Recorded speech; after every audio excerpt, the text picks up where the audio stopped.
Né dans un monde où les héros naissent et ne se forgent pas, Hein est maudit d'une capacité horrible qui le rend faible et sans valeur aux yeux de tous, rejeté et méprisé par la société. Il obtient une rare seconde chance dans la vie et, avec elle, il choisit le chemin de la rédemption, déterminé à prouver que même quelqu'un comme lui peut s'élever pour devenir un héros. L'histoire commence avec un homme debout au bord d'une falaise, décidé à tout terminer car il se considère comme faible. Il saute les yeux grands ouverts, un sourire dissimulant sa douleur, déclarant qu'il n'a aucune raison d'exister puisqu'il n'a rien accompli dans sa vie. Il est convaincu d'avoir vécu la pire vie possible, et alors qu'il s'apprête à rencontrer sa fin, ses yeux sont remplis de regrets. À cet instant, nous sommes ramenés dans le passé, où l'on voit un groupe d'aventuriers combattant des monstres dans un donjon. Le bretteur du groupe d'aventuriers, Zoïde, affronte directement un énorme monstre ressemblant à un rat, tandis que la mage du groupe, Jeline, prend son temps pour lancer un sort final. L'homme que nous avons vu plus tôt fait aussi partie de leur équipe, se tenant derrière Jeline comme un véritable fardeau, et il est évident que son rôle, de manière ironique, est de porter le fardeau de son équipe. Peu après, Jeline termine son sort de feu et anéantit le monstre rat d'une seule frappe. Après avoir vaincu le monstre, Jeline et Zoïde se tournent vers Hein, qu'il surnomme le ramasseur d'ordures, et lui ordonnent de récupérer les déchets sur le cadavre du monstre. Il est si faible qu'il trébuche et tombe, se ridiculisant devant les personnes qui le considèrent déjà comme complètement inutile. Alors que Zoïde commence à harceler le pauvre garçon en le qualifiant de véritable fardeau, Jeline l'interrompt, lui demandant d'être un peu plus indulgent envers Hein, précisant qu'il n'est qu'un simple roturier. Contrairement à eux, qui sont des roturiers de haut rang, Hein s'excuse d'avoir trébuché, expliquant qu'il porte beaucoup de poids sur son dos, ce qui l'a fait perdre l'équilibre. Quoi qu'il en soit, il se met au travail et utilise la seule compétence qu'il possède, l'évaluation, pour examiner le monstre. Hein nous explique que son métier est celui d'évaluateur, un travail considéré comme très basique et insignifiant dans ce monde, et c'est pour cela qu'il est traité comme une ordure par tout le monde. Dans ce monde, lorsqu'une personne naît, elle reçoit une classe de métier attribuée par la déesse de la lumière et une compétence donnée par la déesse des ténèbres. Alors que les compétences peuvent être maîtrisées pour acquérir diverses capacités, les classes de métier, quant à elles, sont fixes tout au long de la vie de la personne, devenant essentiellement un indicateur de l'importance de cette personne. Le système de classement fonctionne comme une pyramide, divisant les métiers en 3 catégories.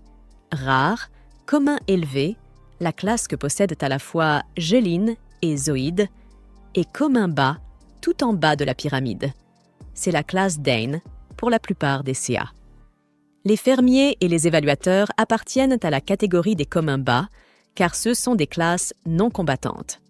Hein explique que, dans la plupart des CA, les métiers peuvent être hérités des parents. Cela signifie que, même si l'on reçoit un mauvais métier de la déesse Diu par pure malchance, on peut tout de même hériter du métier de ses parents, ce qui équivaut à une seconde chance. Cependant, dans le Chaos d'Ain, il a perdu ses 2 parents très jeunes et s'est retrouvé coincé avec le métier d'évaluateur. Mais il n'a pas abandonné et a choisi de devenir aventurier plutôt que fermier, espérant qu'un jour il ferait fortune, prenant essentiellement un pari risqué. Malheureusement pour lui, la chance n'a jamais été de son côté. Ainsi, en tant qu'aventurier, la seule chose qu'il fait est d'évaluer les cadavres de monstres pour déterminer quelles parties peuvent être utilisées. Il inspecte le cadavre du rat et trouve le seul objet de valeur, ses dents, qui peuvent servir à fabriquer des armes. Cependant, il est si faible qu'il n'arrive même pas à arracher les dents du cadavre, montrant à quel point il est incompétent, incapable de gérer même les ordures en tant que ramasseur d'ordures. Son incompétence rend Zoïde si furieux qu'il lui lance un caillou. Alors qu'un léger agacement apparaît dans les yeux d'Ain, Zoïde lui donne un coup de pied au visage, lui rappelant qu'ils ont eu pitié de lui en l'intégrant à leur groupe d'aventuriers et qu'il devrait leur en être éternellement reconnaissant. Hein s'excuse pour son insolence et, sans dire un mot de plus, accomplit sa tâche, acceptant le fait que le monde est injuste. Pendant qu'il éventre le cadavre, Jeline commence à se moquer de lui, le traitant de toutes sortes de noms comme sale et dégoûtant pour avoir mis ses mains sur un rat mort immonde. Ces moqueries ne font qu'accentuer les regrets d'Ain face à sa misérable vie.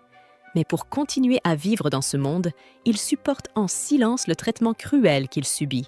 Il ne peut que blâmer son métier et la déesse de la lumière pour avoir ruiné sa vie. Mais même cela ne résoudra pas ses problèmes. Quoi qu'il en soit, le groupe poursuit son chemin à l'intérieur du donjon et tombe sur le cadavre d'un chien des enfers. Zoïde ordonne au ramasseur d'ordures de se remettre au travail, mais Ain hésite, trouvant étrange qu'un monstre aussi puissant soit mystérieusement allongé mort ici. Il se souvient que la guilde avait dit que des monstres très précieux comme les chiens des enfers ne se trouvent pas dans ce donjon, ce qui le rend encore plus méfiant à l'égard du cadavre. Mais Zoïde s'en moque complètement et donne littéralement un coup de pied à Ain pour le pousser vers le cadavre, lui ordonnant d'arrêter de bavarder et de se mettre au travail. Se sentant impuissant, Ain utilise sa compétence d'évaluation et découvre qu'il y a de nombreux matériaux rares sur le corps du monstre. Alors qu'il commence à collecter les matériaux, Zoïde remarque un autre passage menant à ce qui semble être un autre cadavre de chien des enfers. Ain se dit que quelque chose cloche définitivement, car la carte fournie par la guilde indiquait que le donjon n'avait qu'un seul chemin. Il supplie Zoïde et Jeline de faire demi-tour, mais aucun des deux ne veut entendre ces avertissements. Exaspéré, Zoïde décide d'exclure Ain de leur groupe pour avoir continuellement désobéi. Ain, désespéré à cause de sa situation financière, reconsidère sa décision et suit Zoïde et Jeline dans le nouveau passage, qui les mène finalement à une douzaine d'autres cadavres de chiens des enfers.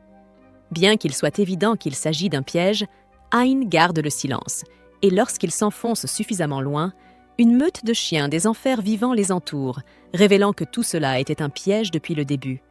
Réalisant qu'ils ne peuvent pas vaincre autant de chiens des enfers, Zoïde propose de sacrifier Ain pour gagner suffisamment de temps afin de s'enfuir, proposition à laquelle Jeline adhère sans hésitation.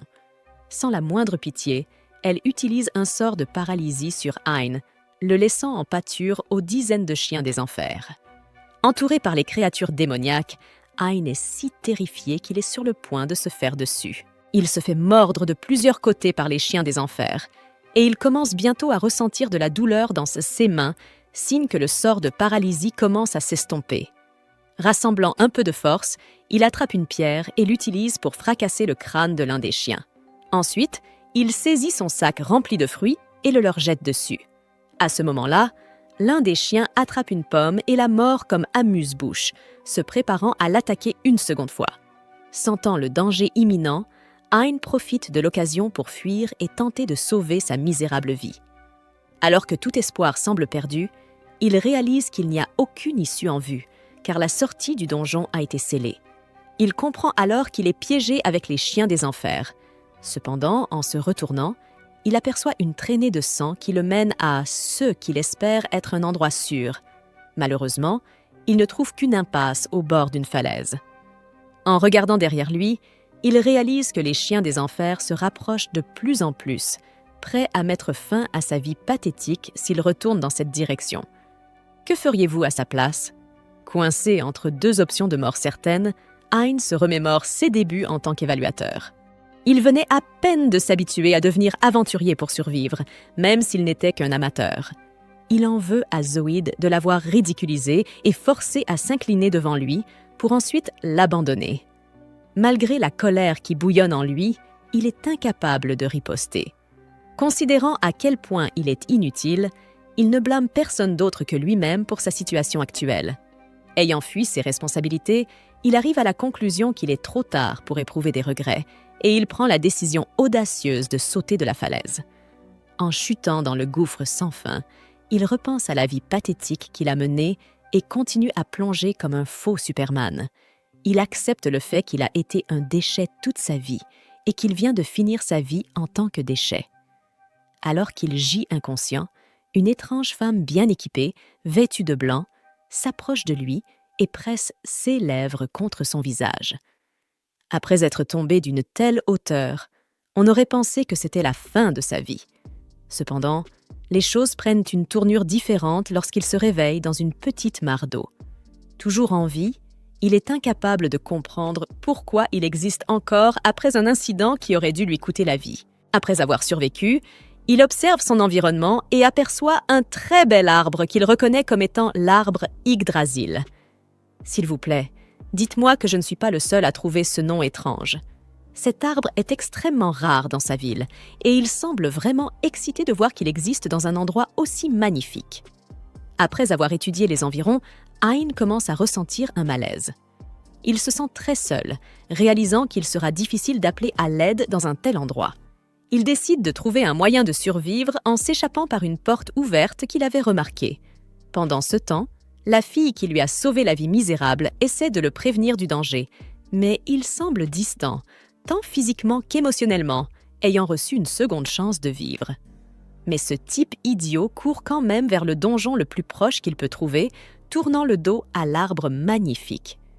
Il se dirige vers l'entrée du labyrinthe lugubre, où il rencontre son destin tragique, bien que son intention soit de fuir pour sauver sa vie après sa réincarnation. Les choses tournent mal lorsqu'il est immédiatement attaqué par une bête sauvage qui semble très puissante. Quel idiot! Hein est choqué et incapable de réagir pendant les premières minutes. La chose suivante qui se produit est atroce. Son oreille est tranchée sans pitié. Il tombe au sol et se tord de douleur intense. Ce garçon stupide avait refusé d'accepter une vie meilleure et avait choisi de se jeter lui-même dans le danger. Il avait pensé qu'il serait capable de se frayer un chemin à travers les monstres qu'il était susceptible de rencontrer, ou que, peut-être, sa tête stupide bénéficierait d'une autre chance de survie. Mais après s'être fait arracher l'oreille, les choses deviennent encore plus folles. Le monstre le prend pour du poulet grillé et découpe différentes parties de son corps sans la moindre once de pitié. Face à cette douleur insupportable, Hein hurle très fort et de manière incontrôlable. Il est maintenant pleinement conscient que la mort le fixe droit dans les yeux et qu'il n'a aucune échappatoire au moment où le monstre s'apprête à l'achever. Cependant, une autre bête surgit par derrière et élimine le monstre sur le champ, provoquant un déversement de sang partout. Les choses deviennent très compliquées, car aucun espoir ne se lit sur le visage d'Hein. De plus, la bête a tué le monstre pour avoir un accès plus facile à sa proie initiale. Hein. Pendant ce temps, la bouche d'Hein reste grande ouverte, figée dans une expression de stupéfaction totale. La peur lui glace le sang. La bête vient de massacrer un monstre extrêmement puissant et il ne reste plus qu'un misérable comme lui à affronter. Il est évident que le prochain repas de la bête, c'est lui. Il est presque certain qu'il n'y aura pas de combat, mais seulement la mort, car il n'a aucune chance face à cette créature dangereuse et laide. Sans lui laisser une minute de répit, la bête se jette sur le pauvre Hein, qui avait déjà abandonné tout espoir de vivre. Elle commence par lui arracher les 2 yeux, puis le soulève immédiatement, écrasant toute vie dans ses muscles. Hein regrette alors amèrement sa seconde existence et ne souhaite plus qu'une chose, mourir dans les bras cruels de la bête. Cependant, son destin malheureux, marqué par une mort répétée, prend une tournure inattendue. Cette fois, il n'a même pas l'occasion de goûter à la mort, car une jeune fille puissante vient à son secours. Elle le sauve grâce à sa magie en un clin d'œil, affirmant qu'elle n'a fait cela que sur demande d'une belle dame. Apparemment, elle a été envoyée pour l'aider par la femme en blanc qu'il avait croisée plus tôt, bien qu'il ignorait même son existence. C'est alors qu'il ouvre les yeux et ne peut confirmer sa survie qu'en voyant la jolie demoiselle assise juste en face de lui. À sa vue, le pauvre simplet perverti reste bouche bée, incapable de prononcer le moindre mot. Alors qu'Hein est fasciné par la beauté de cette femme mystérieuse, celle qui l'a sauvé plus tôt, Ursula le ramène à la réalité. Elle lui rappelle que sa précieuse fille, Yuri, a délicatement préparé une tasse de thé rien que pour lui, en précisant qu'elle est la mère de la jeune elfe. Ursula, déjà irritée, souligne que sa fille a fait tout cela pour quelqu'un d'aussi inutile que lui et exige qu'il le boive avec le plus grand soin. Pendant qu'Ursula parle, Hein remarque enfin le charme caché sous les traits lumineux de Yuri. La timide elfe offre timidement le thé à Hein, lui demandant de boire au moins une gorgée. Cependant, Hein hésite et leur demande de se présenter avant d'accepter une boisson de la part d'inconnus. Frustrée par son comportement, Ursula lui met le thé dans la bouche et lui ordonne d'arrêter de parler et de simplement boire. Il le fait à contre-cœur et, malgré sa manière brusque, trouve la saveur délicieuse. Il remercie Yuri pour l'avoir préparée. Perdue à nouveau dans la beauté de Yuri, Hein s'exclame combien elle est mignonne, au grand déplaisir d'Ursula. Elle le prévient que si jamais il tente quoi que ce soit avec sa fille, elle effacera son existence pitoyable de ce monde. Essayant de reconstituer les événements, Hein suppose que ces deux femmes lui ont sauvé la vie et l'ont amené à l'arbre de vie, Yggdrasil. Cependant, Ursula le corrige avec un sourire agacé, expliquant qu'elle n'avait aucune intention de sauver un raté comme lui. En réalité, c'est Yuri qui l'avait supplié à genoux d'intervenir, ce qui l'a obligé à s'occuper des monstres pour lui. Ursula déclare qu'Ain devrait se prosterner aux pieds de Yuri, exprimant sa plus profonde gratitude avec chaque fibre de son être. Yuri, gêné, lui dit qu'il n'est pas nécessaire d'aller aussi loin. Malgré tout, Hein la remercie sincèrement, l'appelant par son nom, ce qui fait immédiatement ressortir la colère d'Ursula. Elle lui donne un coup de pied dans le visage à cause de son ton trop décontracté. Yuri essaie de calmer sa mère, avouant combien elle se sent heureuse que quelqu'un d'autre l'appelle par son nom. Hein interrompt les deux femmes, se demandant comment Ursula pourrait être la mère de Yuri, puisqu'elle paraît beaucoup trop jeune. Ursula, suspendant un instant sa colère, se présente comme la gardienne de l'arbre de vie, Yggdrasil. Elle explique qu'il existe 9 Yggdrasil dans le monde, chacun protégé par un gardien dont le seul devoir est de veiller sur eux et de les protéger du mal. Elle ajoute qu'elle vit ici depuis que l'arbre a pris racine et qu'elle élève Yuri depuis ce temps. Révélant tranquillement que Yuri est l'esprit d'Yggdrasil, les paroles d'Ursula laissent Hein fasciné et il commence à comprendre pourquoi Yuri est si fascinante. Sans s'en rendre compte, Hein flirte avec elle, ce qui déclenche immédiatement la colère d'Ursula. Elle le menace de lui crever les yeux pervers s'il ose fixer sa fille. Ces paroles rappellent à Hein le monstre qui lui avait arraché un œil dans le donjon. Il se souvient aussi de ses blessures graves, ce qui le rend perplexe quant au fait qu'il soit maintenant en parfaite condition. Ursula explique que les gouttelettes d'Yggdrasil ont guéri ses blessures, mais que cela n'a pas suffi à régénérer ses yeux déjà écrasés. Ainsi, elle n'a eu d'autre choix que de fabriquer un nouvel œil à partir d'une partie de l'arbre de vie, ce qui explique pourquoi un de ses yeux a une couleur différente. Apparemment, cette prothèse oculaire, faite à partir de l'esprit de l'arbre, lui a non seulement permis de revoir, mais lui a aussi conféré de la force. Ursula a fait tout cela à la demande de Yuri, car sinon, elle ne se serait pas souciée d'un raté comme lui. Hein se tourne alors vers Yuri et lui demande pourquoi elle a fait tout cela pour l'aider. Elle finit par répondre, disant qu'elle l'a trouvé très gentil lorsqu'il a touché l'arbre et l'a remercié de l'avoir sauvé plus tôt en amortissant sa chute lorsqu'il est tombé d'en haut. Yuri s'est sentie flattée par ses paroles puisqu'elle est l'arbre, et c'est pour cela qu'elle l'a aidé. Elle explique qu'il y a eu d'autres Sia où des gens sont tombés dans l'abîme, et à chaque fois, Yuri les a sauvés. Mais aucun d'entre eux ne l'a jamais remercié. Au lieu de cela, ils ont commencé à prendre ses branches après avoir découvert qu'elle était l'arbre de vie, puis ils sont partis, agissant avec ingratitude. C'est pourquoi les paroles de gentillesse d'Ain l'ont rendue heureuse et lui ont donné envie de l'aider de toutes les manières possibles. Hein remercie Yuri de l'avoir sauvée 2 fois et l'appelle sa sauveuse, ce qui la fait rougir. Ursula, une fois de plus, ne supporte pas qu'Ain flirte avec Yuri. Elle lui dit donc de partir immédiatement, mais Yuri l'arrête, disant qu'il finira par mourir à nouveau, car c'est très dangereux dehors, dans le donjon. Ursula répond que ses blessures n'ont rien à voir avec elle, mais Yuri insiste, suppliant Ursula de faire quelque chose pour le ramener en sécurité. En tant que gardienne d'Yggdrasil, Ursula ne peut pas s'éloigner trop d'ici, c'est pourquoi elle ne peut pas accompagner Hein à l'extérieur. De plus, la magie de téléportation ne peut pas être utilisée à l'intérieur du donjon, donc Ursula ne pense pas qu'elle puisse l'aider de quelque manière que ce soit.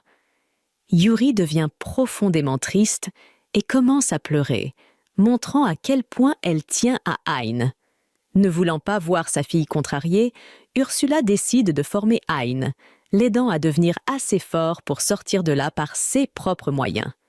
Yuri remercie sa mère, et Hein, lui aussi, remercie toutes les deux, les étreignant soudainement, les laissant toutes deux gênées. Ne perdant plus de temps, il déclare être le plus puissant sage qui soit. Ursula commence son entraînement et le ramène dans le donjon, lui disant d'utiliser les pouvoirs de son œil spirituel pour découvrir ce qui se cache dans le sombre chemin aveuglant. Avec l'aide d'Ursula, il parvient à débloquer les pouvoirs de son œil spirituel, et lorsqu'il ouvre les yeux, le chemin devient aussi lumineux que la lumière du jour. Une fois cela fait, Ursula provoque un combat avec un monstre chauve-souris à un œil et dit à Hein d'esquiver ses mouvements d'une rapidité fatigante dans le cadre de sa première leçon d'entraînement. Bien que cela lui paraisse d'abord impossible, Hein parvient, grâce aux instructions d'Ursula, à évaluer les mouvements du monstre à l'aide de son œil spirituel. Mais cela ne suffit pas à prévenir les attaques, et il se fait arracher les oreilles.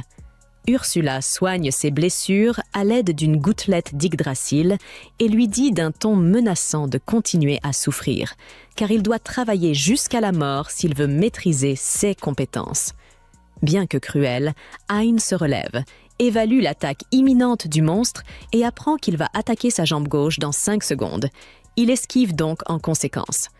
Son succès le rend trop enthousiaste, ce qui lui vaut une nouvelle blessure, mais au moins, il a envie de s'améliorer.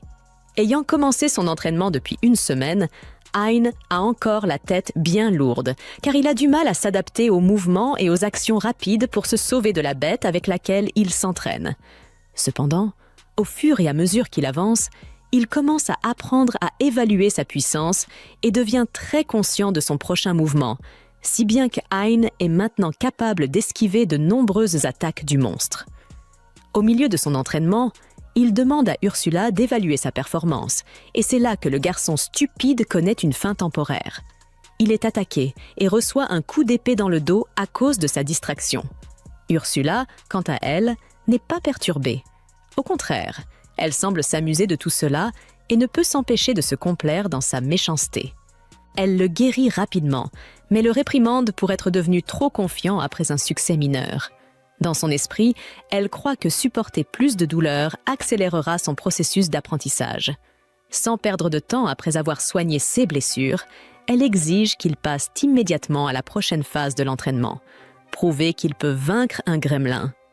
Il hésite, insistant sur le fait que c'est trop tôt et doutant de sa capacité à réussir. Elle rejette son hésitation par une insulte acerbe, déclarant qu'elle n'a pas besoin de son avis. Bien consciente de ses tendances paresseuses, elle conclut que la meilleure approche est de le pousser par la force brute.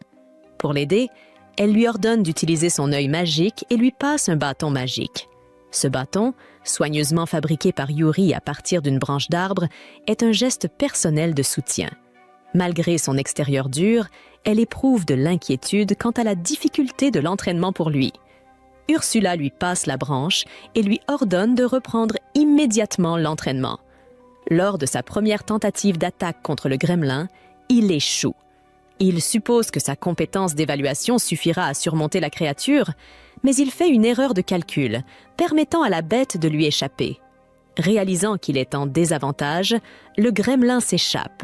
Frustrée, Ursula le réprimande sévèrement, lui ordonnant de se ressaisir et de se concentrer sur la défaite du monstre. Puisant dans une détermination nouvelle, il rassemble son courage et élabore une stratégie avec soin. Il décide de combiner l'évaluation avec une attaque accélérée. D'un mouvement rapide, il frappe le monstre avec le bâton magique. À sa grande surprise, l'impact est suffisamment puissant pour faire tomber instantanément la créature, son poids massif provoquant un effondrement du sol. Hein reste là, stupéfait, s'attendant à ce que le combat exige bien plus d'efforts. Pourtant, malgré son succès, Ursula reste implacable. Elle lui assigne immédiatement une tâche encore plus difficile, éliminer un grand groupe de monstres. Bien qu'initialement accablé par le défi à venir, il persévère et parvient à les éliminer tous. Ravi de ses progrès, il ressent de la fierté d'avoir franchi une nouvelle étape de son entraînement. Cependant, en observant cela, Ursula décide qu'il est prêt pour quelque chose d'encore plus extrême et élabore une phase d'entraînement encore plus folle et plus difficile pour le pousser encore plus loin. Cependant, juste avant cela, elle prévoit de le faire étirer ses muscles et, ce faisant, elle lui fait évaluer le monstre qu'il avait tué et acquérir sa puissance. Après cela, un changement se produit dans ses mouvements musculaires et il commence à courir très vite. Il s'arrête, mais cette femme brutale continue de le soigner avec la portion que sa fille lui avait donnée. Elle le fait aussi courir autour de l'endroit 1000 fois, s'assurant qu'il étire bien ses muscles, sans se rendre compte qu'elle ne fait que l'aider à devenir plus puissant. Il l'insulte en l'appelant « salope inutile » et « méchante sorcière », tandis qu'il court comme un fou autour de l'endroit. Cela continue pendant un certain temps, jusqu'à ce qu'il devienne entièrement fort. Ayant terminé cet exercice terrible, il est capable de fléchir ses muscles et se sent très puissant. Il acquiert alors la confiance nécessaire pour ouvrir sa grande bouche et dire à Ursula qu'il se sent capable d'abattre 1000 monstres en même temps. Elle ignore le fou, absorbée par la gloire de ses anciennes réalisations, et réfléchit à son prochain entraînement.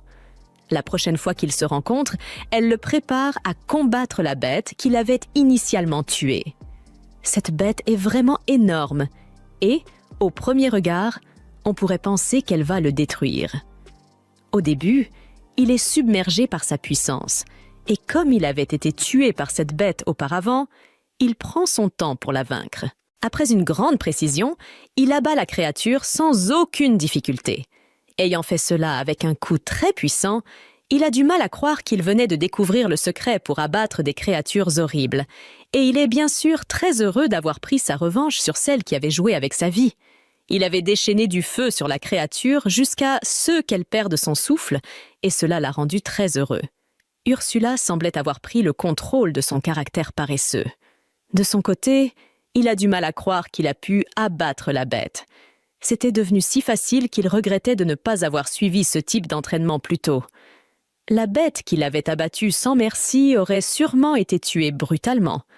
Il est désormais beaucoup plus reconnaissant envers Yuri pour l'avoir sauvé et lui avoir donné l'opportunité de s'entraîner avec sa mère cruelle et méchante, qui ne semble vraiment pas se soucier des humains. Après avoir abattu le monstre, elle décide de continuer son entraînement et de faire rapport à Yuri. En voyant que le perdant semble maintenant confiant et capable de vaincre de grands monstres, Ursula pense que son entraînement est terminé et lui dit donc de quitter le donjon. Avant de partir, Hein retourne à l'arbre Yggdrasil pour dire au revoir à la dame Mélon, Yuri, et la remercie, ainsi que sa mère, pour l'avoir aidé à devenir compétent. En cadeau d'adieu, Ursula donne à Hein les restes du noyau spirituel d'Yggdrasil, qui ressemble au noyau utilisé pour créer le prothèse de son œil gauche. Avoir un de rechange signifie qu'Ain pourrait en créer un nouveau en CA d'urgence, mais il hésite à accepter ce cadeau, se sentant confus. Si la pierre verte est le noyau spirituel d'Yggdrasil, cela signifie-t-il que c'est la source des pouvoirs de Yuri? Ursula n'offre aucune explication, rassurant simplement Hein en lui disant que Yuri va bien.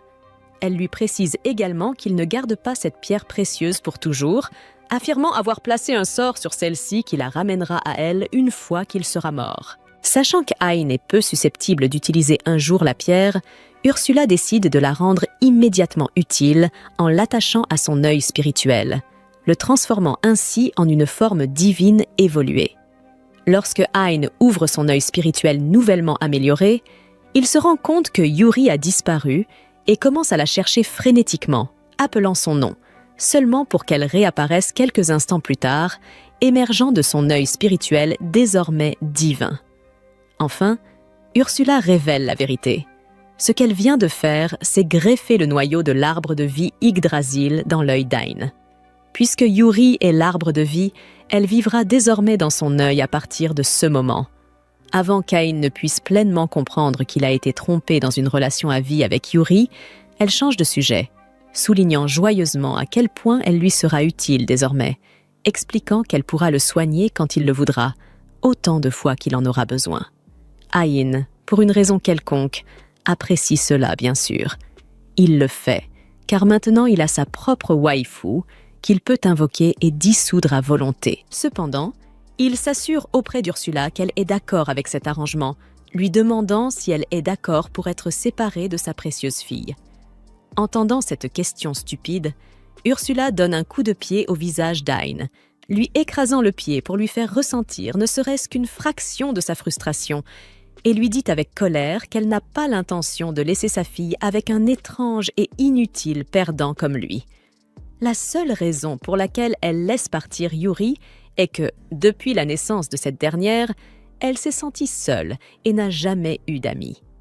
En tant que mère responsable, Ursula veut que Yuri voie le monde à travers les yeux d'Ain et connaisse le genre d'exubérance juvénile qu'elle n'a jamais eu, si vous voyez ce que je veux dire. Ain dit sa joie à cela et promet à Ursula qu'elle peut lui faire confiance pour s'occuper de sa fille. Sur CE, Ursula offre à Ain un véritable cadeau d'adieu, en lui lançant un écusson sur la main droite qui lui donne la possibilité de stocker un nombre infini d'objets à volonté. Elle décide également de lui offrir une épée spirituelle, mais avant cela, elle évacue sa frustration persistante en le poignardant en plein dans son autre œil. Alors que Yuri le soigne, Ursula lui force soudainement une pierre dorée dans la bouche. Cette pierre, appelée la pierre du sage, est un dispositif qui relie sa conscience à lui à travers son autre œil. Mec, il a littéralement été volé de ses deux yeux par ce duo mère-fille sournois. Et il ne s'en rend même pas compte. Cela rend clair qu'Ursula sera toujours là, de l'autre côté, à râler et à s'assurer qu'il n'y a pas de Suzy business entre Ain et Yuri. Mais bon, Ain est maintenant pleinement préparé et il ressent un fort désir de rendre à Yuri tout ce qu'elle a fait pour lui. En réponse, Yuri lui demande son aide pour retrouver ses sœurs, qui sont cachées à travers le continent dans des donjons en tant qu'arbres de vie. N'ayant auparavant aucun but réel dans la vie, Ain accepte cette nouvelle mission de parcourir le monde pour réunir Yuri avec sa famille perdue. Enfin, Ain retourne dans le donjon et, avec l'aide d'Ursula, la commentatrice non désirée, il traverse les monstres de rang S avec facilité, comme si Ain n'était pas déjà trop puissant. Ursula commence à contrôler à distance sa compétence d'évaluation, l'utilisant pour voler les compétences de CS monstres de rang S. Normalement, il y aurait une vilaine migraine après l'évaluation, mais avec la guérisseuse Mélanie constamment à ses côtés, il n'a plus à endurer la douleur, et il devient de plus en plus reconnaissant envers sa nouvelle partenaire. Peu après, il arrive à la porte menant à la salle du boss final, qu'il doit vaincre pour quitter le donjon. Selon Ursula, le boss du donjon garde le noyau du donjon, et détruire le noyau déverrouillera la porte de la sortie. Bien qu'il soit réticent au début, Ain accepte le défi, soutenu par les bénédictions de la meilleure fille, Yuri. Il ouvre la porte de la salle du boss et remarque que la seule chose visible au loin est le noyau du donjon. En s'approchant du noyau, un cercle de magie d'invocation s'active, faisant apparaître le boss du donjon. Un monstre rocheux qui, honnêtement, n'a pas l'air du tout terrifiant parce qu'il est tellement mal dessiné. Suivant les instructions d'Ursula, Ain encaisse un coup puissant du boss du donjon, supportant sa force avec les dents serrées, et utilise une compétence qu'il a volée à un autre monstre plus tôt pour dissoudre la main du boss. Cependant, le boss n'est pas encore défait. Au lieu de cela, il semble encore plus intrigué par le combat. Alors qu'il commence à lancer des coups de poing de manière sauvage, Ursula donne à Ain le feu vert pour utiliser la technique magique ultime qu'elle lui a enseignée pendant son entraînement. Avec sa puissance magique actuelle, Ursula estime qu'il peut utiliser ce sort une seule fois avant de s'effondrer. Mais elle le rassure en lui disant de ne pas s'inquiéter, car Yuri sera toujours là pour le soigner. Sans hésiter, Ain rassemble toute sa force. Formant une boule d'énergie brillante au-dessus de la tête du boss du donjon, il dirige la boule lumineuse vers le bas, et elle frappe le boss comme un météore, détonnant dans une explosion enflammée qui réduit le monstre à rien d'autre que des cendres brûlantes. Tout en évaluant le golem, Ursula rappelle à Ain d'évaluer le noyau du donjon, un grand cristal vert, juste au moment où il s'apprête à l'évaluer. Ursula apparaît derrière Hein et lui fait remarquer que son œil gauche est aussi puissant que le légendaire Yggdrasil. Peu après, Yuri les rejoint et, ensemble, ils s'émerveillent devant l'énorme cristal vert qui se trouve devant eux. Ursula fait alors une révélation. Le noyau du donjon peut encore améliorer l'œil d'Ain. Cette possibilité excite Hein et l'incite à porter son œil déjà amélioré à un niveau supérieur. Lorsque Ursula lui demande s'il est prêt à procéder, Hein n'hésite pas à donner son accord. Sans attendre, Ursula transfère le noyau du donjon dans l'œil d'Ain, le faisant passer instantanément au niveau 2. Devant son enthousiasme, Ursula lui conseille de continuer à chasser les monstres et à absorber leur noyau de donjon pour renforcer son œil. Satisfaits de leur progrès, les membres du groupe quittent le donjon, mais remarquent que la porte se referme derrière eux. Curieux et quelque peu inquiet, Hein se précipite pour inspecter la porte, craignant qu'elle ne soit définitivement scellée. Ursula lui explique que c'est peut-être parce que le donjon a perdu son noyau. Il mentionne également que la fosse dans laquelle Hein est tombée plus tôt pourrait également être fermée, empêchant ainsi quiconque d'accéder à nouveau au donjon. Au lieu d'être troublé par cette révélation, Hein se sent soulagé. N'ayant plus rien à régler dans le donjon, il peut maintenant retourner à la surface sans aucun regret. De retour à la guilde des aventuriers, Zoïde raconte à un groupe d'aventuriers un récit enjolivé de ce qui s'est passé. Il les avertit de ne plus jamais s'approcher de ce donjon, tout en présentant Hein comme un noble héros qui s'est sacrifié pour protéger tout le monde. Les aventuriers avalent chaque mot de son invention sans se méfier. À leur insu, l'histoire de Zoïde n'est qu'une ruse. En réalité, il a froidement utilisé Hein comme appât pour détourner l'attention des chiens de l'enfer, afin que lui et les autres puissent s'enfuir en lieu sûr. Alors que Zoïde continue de raconter sa fausse histoire de sacrifice héroïque d'Ain, une voix familière l'interrompt derrière lui. En se retournant, Zoïde se retrouve face à face avec Hein, vivante et en bonne santé.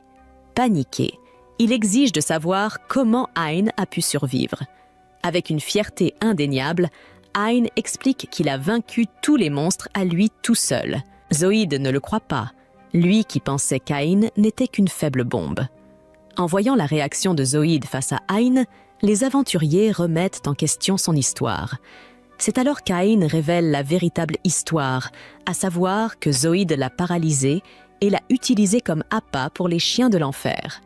Lorsque les aventuriers l'entendent, ils le battent pour qu'il devienne un traître stupide. Juste avant qu'ils ne le réunissent avec ses ancêtres, Hein les arrête. Il remercie Zoïde de l'avoir abandonné, car c'est ainsi qu'il a rencontré Yuri, puis il quitte la guilde. Cette action étonne les autres aventuriers qui n'ont jamais vu cette facette d'Ain. Ils se demandent s'il s'agit bien de la même personne que celle qu'ils ont connue. Plus tard, Hein et les autres vainquent d'autres monstres dans les donjons afin d'améliorer ses capacités. Chaque victoire signifie que ses yeux évoluent pour le mieux. La mort est due au transfert du noyau dans ses yeux par Ursula. Alors qu'ils marchent dans les bois, ils entendent un grand cri au loin. Ils découvrent un chariot attaqué par des monstres. Hein les abat immédiatement tandis que Yuri et Ursula soignent les gardes blessés. De son côté, Hein s'approche de deux personnes effrayées sur le côté et cherche à savoir si elles sont blessées.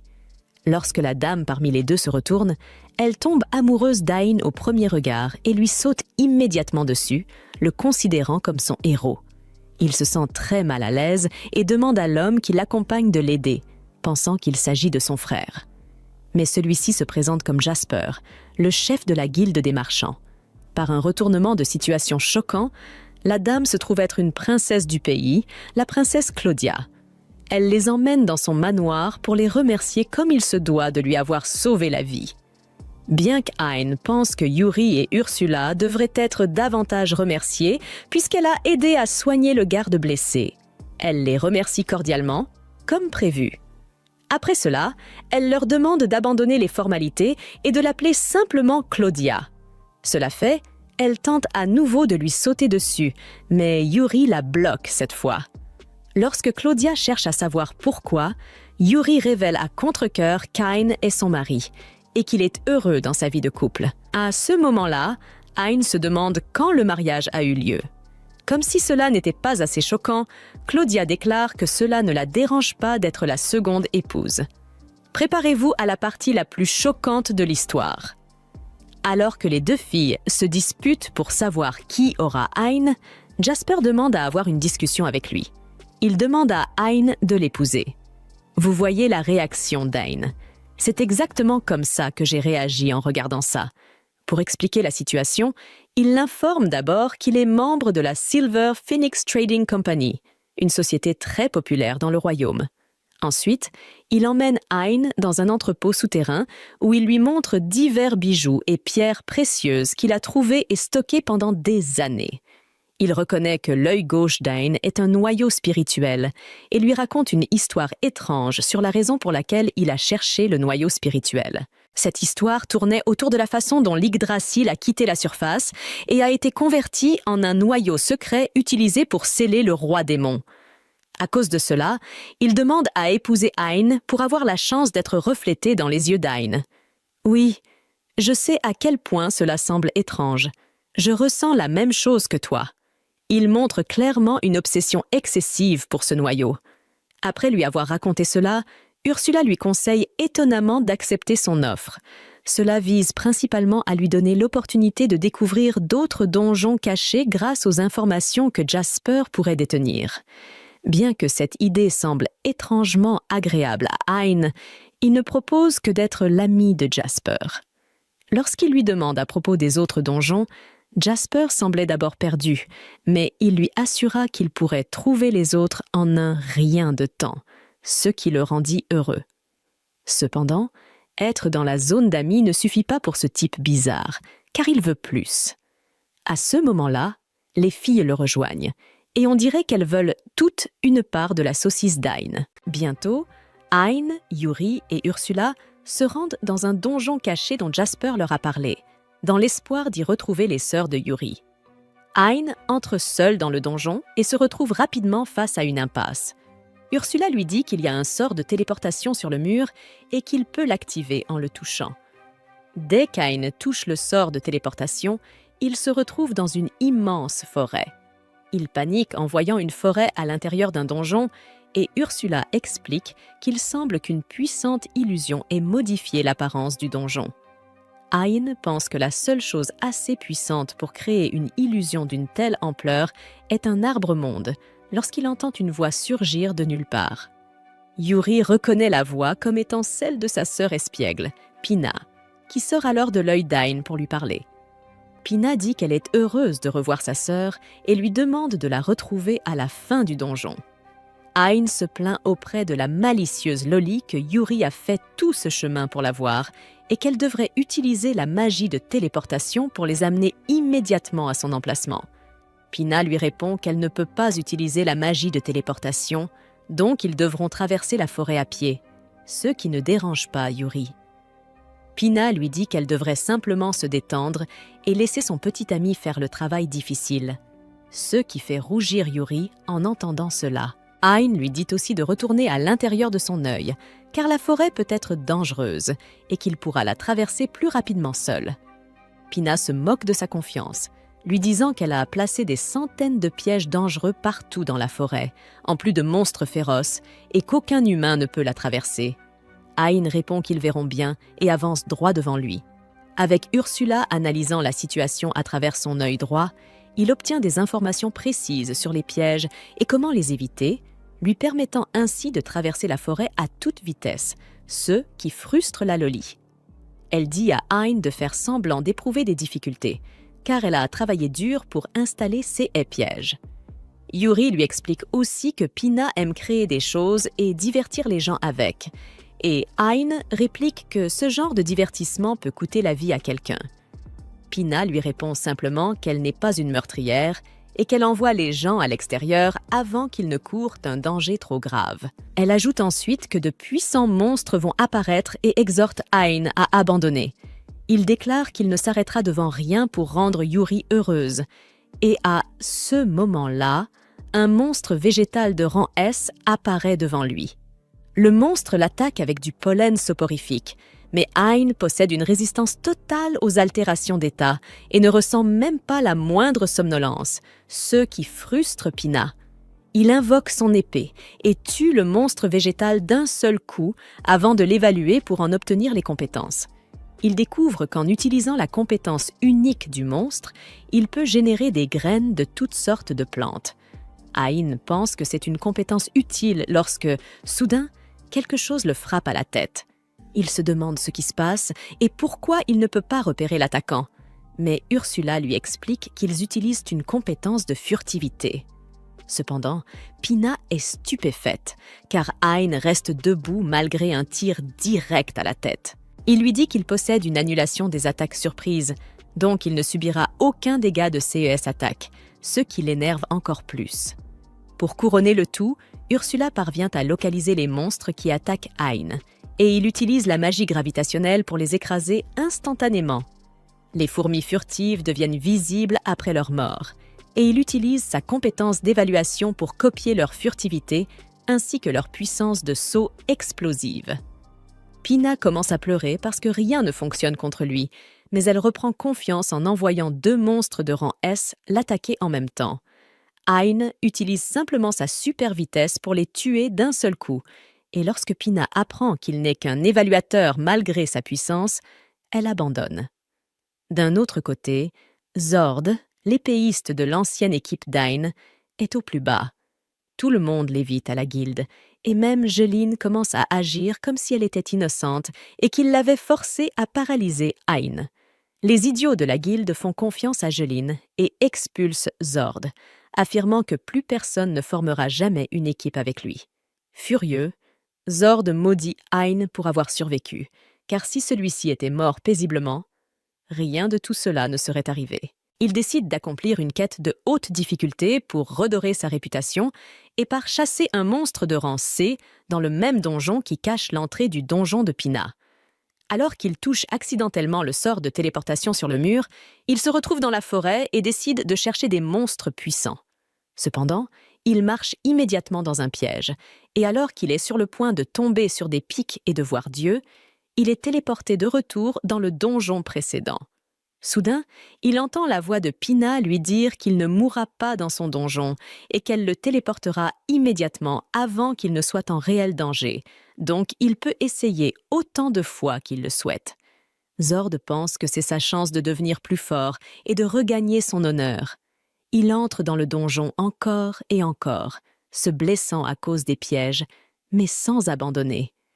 Il finit par tomber sur un gigantesque monstre crocodile et, aveuglé par la soif de gloire, il l'attaque. Cependant, le monstre est bien trop puissant pour lui et l'envoie rouler d'un simple coup. Pina lui dit d'abandonner et qu'elle le ramènera dans l'autre donjon, mais il refuse. Le monstre écrase soudainement son bras blessé sous sa patte, le broyant, et Zord hurle de douleur. Le monstre l'attaque et Zord se prépare à mourir, mais soudain, Hein arrive et tue le gigantesque crocodile d'un seul coup d'épée. Zord ne voit que son dos pour l'instant et pense qu'il doit s'agir d'un aventurier de haut rang avec une classe rare.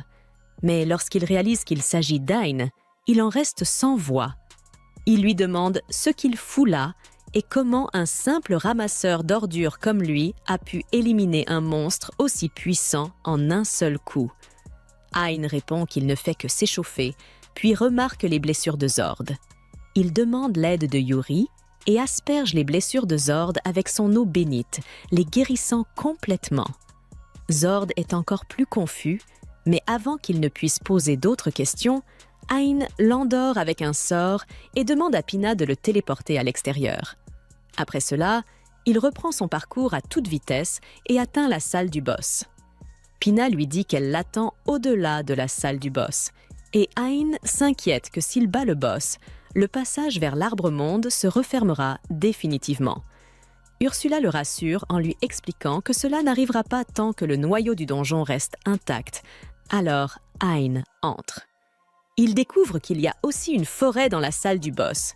Soudain, le sol commence à trembler, et il s'élève rapidement dans les airs pour voir une gigantesque tortue émerger du sol. Il panique en la voyant, Mais Ursula lui dit d'arrêter d'être idiot. Hein n'a aucun problème avec cela, car cela signifie une fille de plus dans son groupe et plus de puissance pour son œil gauche, alors il accepte immédiatement. Après cela, la petite tortue descend de l'épaule d'Ain et se transforme en une jeune fille. Elle se présente sous le nom de Kuroheim, la gardienne de Pina et la fille de la bête divine Genbu. Ain panique en voyant cela, mais la plus choquée est Ursula, qui se met au garde-à-vous et commence à parler à Kuro comme si elle était la professeure la plus stricte de l'académie. Ain ne comprend pas ce qui se passe, puis Ursula lui dit qu'il doit obtenir la permission de Kuro avant d'emmener Pina avec lui. Il s'agenouille devant Kuro pour demander son autorisation et elle accepte avec plaisir. Elle lui offre une pierre de sage car elle souhaite elle aussi l'accompagner et découvrir le monde. Peu après, Ursula traite le noyau spirituel de Pina et renforce l'œil spirituel d'Ain, le faisant monter de niveau. Il est heureux d'obtenir cette amélioration, mais il est encore plus ravi de voir Yuri sourire avec sa sœur. Il reste 6 autres sœurs à retrouver et Ain prévoit de réunir Yuri avec chacune d'elles. Il attaque la tortue avec des boules de feu, mais elles ne lui font aucun dégât. En réponse, la tortue lui envoie une puissante explosion d'eau. Ain utilise son évaluation suprême pour ralentir le temps, puis sa compétence de parade pour renvoyer l'attaque vers la tortue. Mais, à sa grande surprise, cela ne lui fait aucun dégât non plus. Il comprend alors le secret derrière cette situation et se place volontairement sous la patte du monstre alors qu'il s'apprête à l'écraser. Cependant, l'attaque ne le touche même pas, et maintenant il en est certain. La gigantesque tortue n'est qu'une illusion.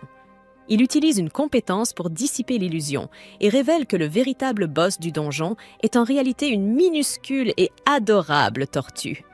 Ursula félicite Ain pour avoir percé ce mystère tout seul, car même elle n'avait pas pu voir à travers cette puissante illusion. Ain ramasse alors la petite tortue et l'évalue, découvrant qu'elle est l'enfant de l'une des 4 bêtes mythiques de la création.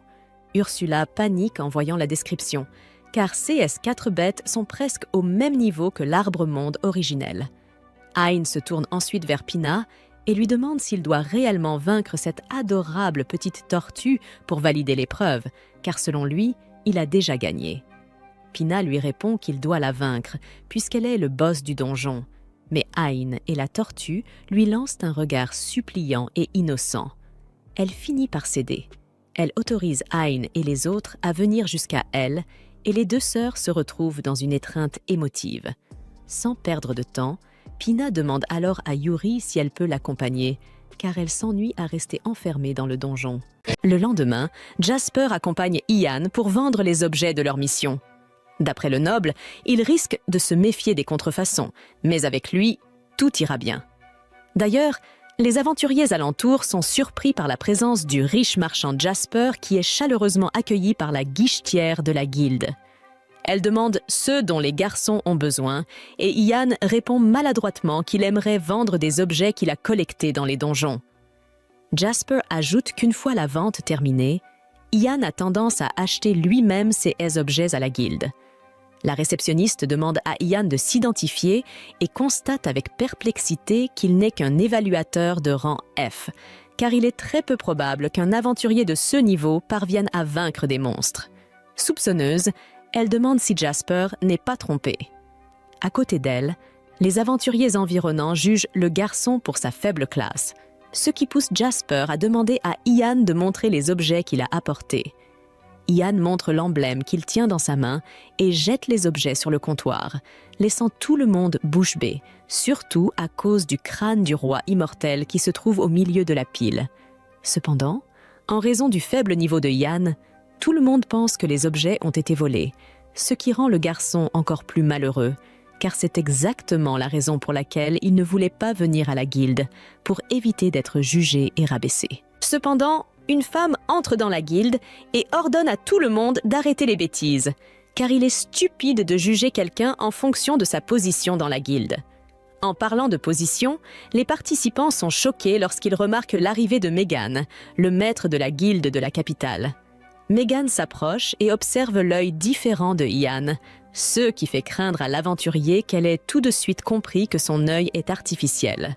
Dans le même temps, la réceptionniste évalue les objets avec l'œil de vérité et confirme qu'ils sont authentiques, faisant ravaler à tous les aventuriers environnants leurs paroles de condamnation à l'égard du jeune compagnon qui a apporté les objets. Jasper profite de sa réputation pour s'assurer que Ian est assez fort pour vaincre ces monstres, et la guichetière s'excuse pour ses propos. Megan demande au garçon de pardonner à l'employé, notant qu'elle sera réprimandée plus tard pour son arrogance à crucifier quelqu'un en raison de sa profession. Après tout, même si nos destins sont décidés à la naissance, la vie est amusante parce qu'il y a ceux qui refusent de s'y intégrer. En entendant ces mots, Ian est submergé par une émotion intense et répond qu'il est heureux de découvrir qu'il y a des gens comme Megan dans la guilde. La maîtresse aime la façon dont le garçon s'exprime et se fait un devoir de le souligner si elle l'attrape par le col, car Ian est précisément le type d'aventurier qu'elle veut avoir près d'elle. D'ailleurs, elle pense qu'ils se reverront bientôt, et sur ce commentaire, elle s'en va. La guichetière demande à l'aventurier de patienter dans la salle d'ondulation pendant que les prix sont calculés. Mais avant cela, Jasper demande à Ian de présenter les objets qu'il a collectés après avoir vaincu le donjon secret. En entendant cela, l'employé et les autres aventuriers deviennent fous, voulant savoir qui est ce garçon, car vaincre un donjon secret est un exploit pour peu de gens. De son côté, Ian, qui n'apprécie guère toute cette attention, panique et s'enfuit. Le soir, il prend un bain bien mérité pour se détendre et réfléchir un peu. Lovett déteste être sous-estimé, et être couvé n'est pas quelque chose qu'il admire non plus. Soudain, Yuri apparaît à l'improviste pour commenter la beauté de la nuit, et Ian est surpris de répondre sans avoir remarqué la présence de la jeune fille. Non seulement elle, mais Pina émerge également de l'eau pour dire à quel point le garçon était excité de voir sa sœur comme la nature l'avait prévu. Ian demande ce que les deux font dans le bain des hommes, et Pina explique que les esprits de la nature ne devraient pas être forcés de suivre les règles humaines. Comme si cela ne suffisait pas, Ursula arrive pour réprimander l'humain d'avoir regardé les mauvaises parties de sa fille. À cause de tout cela, Ian sort du bain encore plus épuisé, jusqu'à ce que Kuroheim apparaisse en dernier pour parler avec le pauvre homme. Elle avoue qu'il y a longtemps qu'elle n'a pas vu ces gens si animés, et que c'était donc une sage décision de laisser Pina aux bons soins de l'homme. Il lui demande si Pina est comme une fille de Kuroheim, et elle répond par l'affirmative, car les gardiens ont créé les noyaux spirituels et les égaux qui y sont installés sont les filles, ce qui signifie que Kuroheim est bien la mère de Pina. Ainsi, étant l'une de ses pères, Ian demande s'il y a d'autres pères en plus d'elle, Yuri et Ursula. La fille répond qu'il n'y en a que 7, ce qui trouble Ian, car il avait entendu dire que le premier arbre s'était desséché il y a quelque temps. La première confirme l'information, mais ce n'est pas comme si le noyau spirituel avait été complètement détruit. En fait, il est probable que le premier esprit soit encore en vie. Echidna, la sœur aînée, doit être quelque part avec son gardien, mais personne ne sait où. De plus, personne ne connaît l'emplacement des donjons qui contiennent les autres arbres. Néanmoins, Ian n'a pas l'intention d'abandonner les recherches et a l'esprit clair sur ce qu'il veut faire, d'autant plus qu'il doit beaucoup à Yuri et qu'il veut l'aider à retrouver sa famille. À ce propos, Kuroheim se dit que Ian a vraiment le pouvoir d'unir les gens, indépendamment de sa force ou d'autres capacités qu'il pourrait avoir. Le lendemain, le héros se rend à une réunion avec Jasper pour recueillir des informations et est surpris par la présence de Mijen. Le maître veut demander une faveur que seul Ian peut accomplir et qui concerne le Behemoth, l'un des puissants drive-in anciens engendrés par le seigneur des démons, Mictérine. Après que le seigneur démon a été scellé, le dragon s'est caché, mais pour une raison ou une autre, il est réapparu pour attaquer les traîtres et les cargaisons qui passaient dans la région. Megan demande donc à Ian d'affronter le mastodonte dans le cadre de cette mission officielle de rang SS. Jasper prévient que le garçon risque de perdre la vie et regrette d'avoir dit qu'il ne voulait pas s'impliquer dans la guilde, mais Ian accepte quand même le défi, sachant que la guilde est dans une situation difficile. heureux de la nouvelle, Jasper affirme que son ami a un cœur fort et digne du pouvoir qu'il possède. Alors que Meghan ne pouvait s'attendre à moins de la part d'un homme qui a suscité son intérêt, Ursula commente par télépathie à quel point le jeune homme a mûri, tandis que le maître de la guilde salue le jeune homme et compte sur lui. Dans la scène suivante, l'aventurier se rapproche de son objectif et brave la chaleur surréaliste du désert. Malgré la souffrance, Ursula assure que le mastodonte n'est pas loin. Elle explique que ce monstre est un dragon de terre capable d'absorber les sorts, de s'approprier leur pouvoir magique et de transformer l'air en projectiles qui transpercent l'espace lui-même, surnommés « balles en spirale ». En apprenant que le monstre absorbe la magie, Ian se rend compte qu'il est limité à son épée et à ses compétences. L'esprit ajoute que pendant la journée, le mastodonte se cache sous le sable et que c'est à Ian d'attirer la créature à l'extérieur. Comme prévu, l'aventurier exécute une frappe de nova sur le sable, créant un cratère suffisamment profond pour atteindre les profondeurs de l'enfer. Des profondeurs émerge une créature désireuse de connaître l'identité de l'humain insolent qui a osé troubler son sommeil. Bientôt, Ian se retrouve face à un être qui n'a jamais connu le concept de défaite. Après avoir reçu la vie du Seigneur des démons lui-même, le mastodonte n'a jamais rencontré quelqu'un de plus fort que lui, et sa puissance écrasante suffit à maîtriser n'importe quelle menace dans ce monde. Honnêtement, le dragon s'ennuie beaucoup. Cependant, persuadé que l'humain devant lui est faible, le mastodonte remarque que Ian peut utiliser une magie relativement puissante, bien que les sorts soient inefficaces contre lui. Sur ce point, le dragon se demande qui Ian pense être pour le défier. Ayn se présente officiellement et confirme qu'il est venu vaincre le monstre, ce qui fait éclater de rire. Ce dernier en lui rappelant qu'il a été créé par le seigneur démon lui-même. À cela, Ayn rétorque que ce seigneur ne doit pas être un si grand défi non plus. Ce commentaire fait trembler de rage le dragon de terre, qui lance des balles en spirale sur son adversaire, mais celui-ci assure que tous ses efforts sont vains. Néanmoins, le Behemoth est confiant en sa victoire sur son terrain sablonneux. Alors que l'humain esquive les attaques, il parvient à s'approcher et à trancher le bras gauche de la créature, aussi résistant que l'oricalque. Ne voulant pas être surpassé, le Behemoth s'enfonce sous terre pour prendre le garçon par surprise, et la certitude que son attaque ne pouvait être anticipée le rend excessivement confiant. Bientôt, il surgit d'en bas et avale Ayn. Mais alors qu'il pense avoir gagné, l'aventurier lance un sort qui fait exploser la tête du dragon. Toujours en vie, l'œil brisé du monstre aperçoit Ayn et réalise que ce n'est pas le regard d'une proie dévorée, mais celui d'un prédateur. À cet instant, le Behemoth comprend enfin le concept de la défaite. Bien que complètement écorché, il demande comment l'humain a réussi à gagner.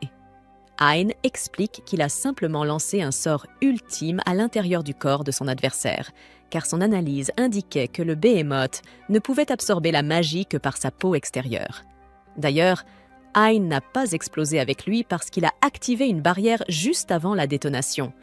Puisqu'ils en parlent, l'humain demande si le dragon n'avait pas remarqué le sort d'illusion qu'il avait utilisé lors de leur première rencontre. Après avoir pris le maquis, le Behemoth n'a fait que poursuivre le mirage d'Ayn. Il ne fait aucun doute qu'un monstre vraiment puissant aurait réalisé que ce n'était qu'une illusion, ce qui signifie qu'Ayn pense que le Behemoth a perdu à cause de son arrogance à l'égard de la race humaine.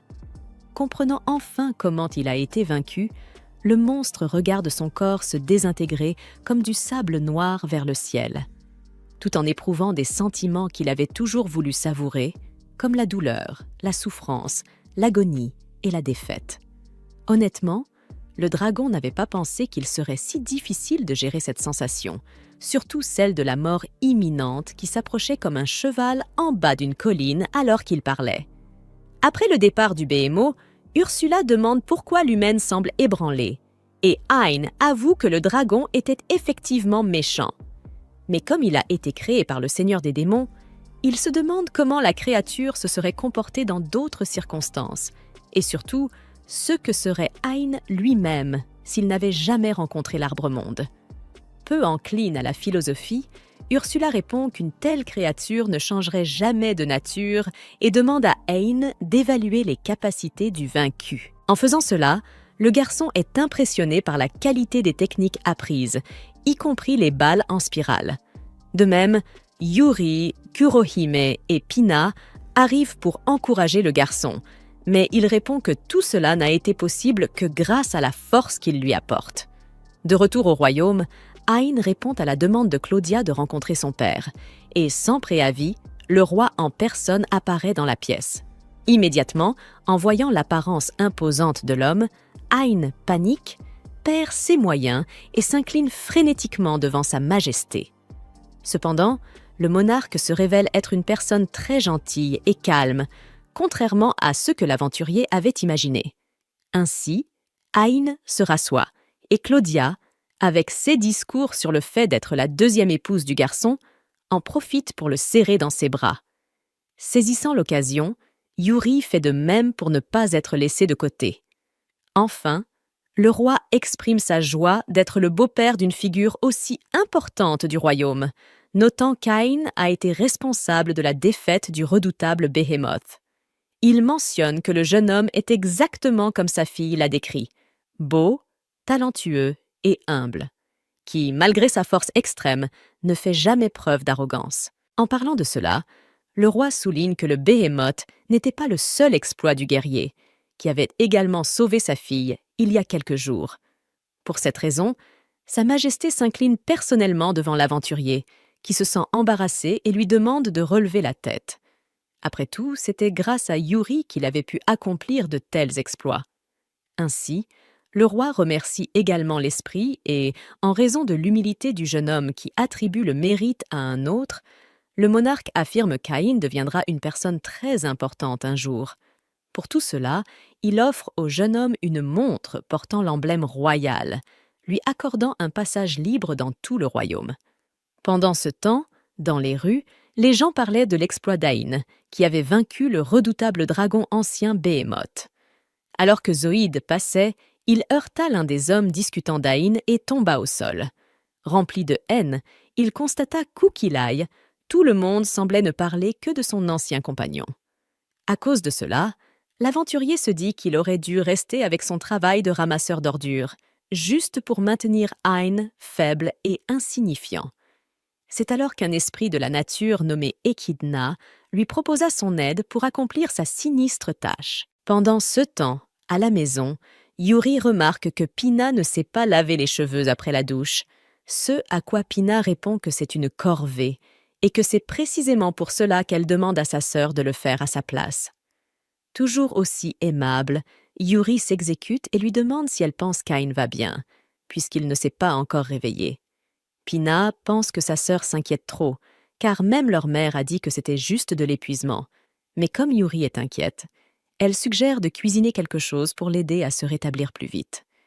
Pina s'empresse d'aller faire les courses, d'autant plus que cela fait une éternité qu'elles n'ont rien fait ensemble. Yuri se demande s'il est sage de laisser Ain seul, car il pourrait être dangereux à l'extérieur, mais Pina est sûre qu'ils n'auront pas de problème. Pour en revenir à Echidna, elle sait que Zoïde est en colère contre un certain évaluateur et qu'elle est prête à faire quelque chose pour l'aider, pour une raison inconnue.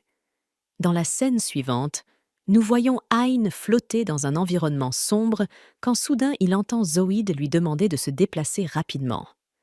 Bientôt, il revoit une scène de la grotte avec son ancien chef, qui traitait son subordonné avec mépris alors que le protagoniste le supportait toujours calmement. Dans une autre scène, de retour à la guilde des aventuriers après une mission aléatoire, Ain reçoit une petite somme en récompense du sourire qu'il affiche. En voyant cela maintenant, l'Ain actuel dit à son ancien moi d'arrêter de sourire, car c'est la pire raison de le faire. De plus, Zoïde lui a dit d'être reconnaissant de recevoir quoi que ce soit, car les gens comme Ain ne valent pas une seule pièce, étant toujours les plus faibles du groupe et perpétuellement au bas de l'échelle.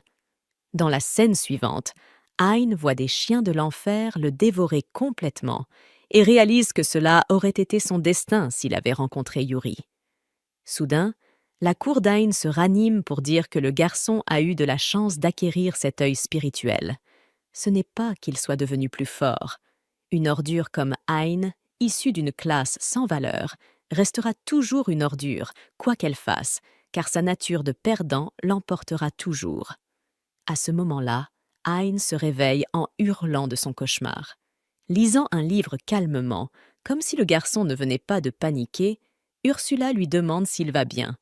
Comme l'humain ne sait pas exactement ce qui s'est passé, l'esprit lui explique qu'il s'est complètement épuisé et qu'il a dormi longtemps, ce qui était pour le moins stupide. Après s'être excusé, Hein demande où est Yuri et Ursula l'informe qu'elle est partie en ville avec Pina. Le garçon craint que ce ne soit pas sûr, mais l'esprit précise qu'elle suit l'emplacement de sa fille en temps réel, de sorte que si quelque chose se produit, elle peut apparaître immédiatement. Au passage, Ursula lui recommande de se reposer un peu plus longtemps, car il a eu un sommeil agité. Hein lui explique qu'il a fait un cauchemar et que sa rencontre avec Yuri et Ursula a vraiment changé son destin. Mais Hein a l'impression qu'il devrait être dans l'estomac d'un chien de l'enfer en ce moment, car la vérité est qu'il a eu de la chance et qu'il n'est arrivé là où il est que grâce à la force que les esprits lui ont donnée. Au fond de lui, l'évaluateur se sent toujours faible et inutile, exactement comme l'a dit Zoïde. De retour auprès d'Echidna, celle-ci lui fait comprendre qu'elle aidera Zoïde à se venger de l'homme qu'il déteste tant. Elle lui révèle qu'Ain a un œil spirituel, ce qui lui a permis de devenir si fort sans aucun effort. Furieux, Zoïde frappe le sol, contrarié par l'étrangeté de la situation, car il est impossible que quelqu'un d'aussi faible que lui devienne aussi puissant sans crier gare. Cela dit, Echidna demande à l'homme s'il veut aussi un œil spirituel, et évidemment, il accepte immédiatement avec excitation. Avec un sourire malicieux, l'esprit montre l'œil émanant son pouvoir de manière intense, faisant saliver l'humain de désir de vengeance. Insouciant de sa nouvelle forme, Zoïde saute incroyablement haut et remarque que son corps est extrêmement léger, comme s'il avait laissé derrière lui une lourde carapace humaine, laissant place à une puissante force émergeant de son nouveau corps. Sans perdre de temps, il court sur les toits de la ville, impatient de tester ses nouvelles capacités, et finit par rencontrer Jolene sur son chemin. Il bondit vers elle. Un aventurier se tenant à côté de la femme tire son épée en voyant le monstre, mais Zoïde dévore la tête de l'homme en un clin d'œil et demande ce que Jolene va faire maintenant sans personne pour la protéger. Même avec sa voix bourrue et altérée, Jolene reconnaît qu'il s'agit de son ancien coéquipier et s'excuse désespérément pour tout ce qui s'est passé, affirmant même qu'elle pourrait assumer elle-même la responsabilité du sort de paralysie jeté sur Hein. Enfin, elle dit qu'elle pourrait redevenir sa femme si elle était épargnée, mais Zoïde n'est pas intéressée par la discussion et dévore également la tête d'un mage. Avec un sourire malicieux, l'esprit montre l'œil émanant son pouvoir de manière intense, faisant saliver l'humain de désir de vengeance. Insouciant de sa nouvelle forme, Zoïde saute incroyablement haut et remarque que son corps est extrêmement léger, comme s'il avait laissé derrière lui une lourde carapace humaine, laissant place à une puissante force émergeant de son nouveau corps. Sans perdre de temps, il court sur les toits de la ville, impatient de tester ses nouvelles capacités, et finit par rencontrer Jolene sur son chemin. Il bondit vers elle. Un aventurier se tenant à côté de la femme tire son épée en voyant le monstre, mais Zoïde dévore la tête de l'homme en un clin d'œil et demande ce que Jolene va faire maintenant sans personne pour la protéger.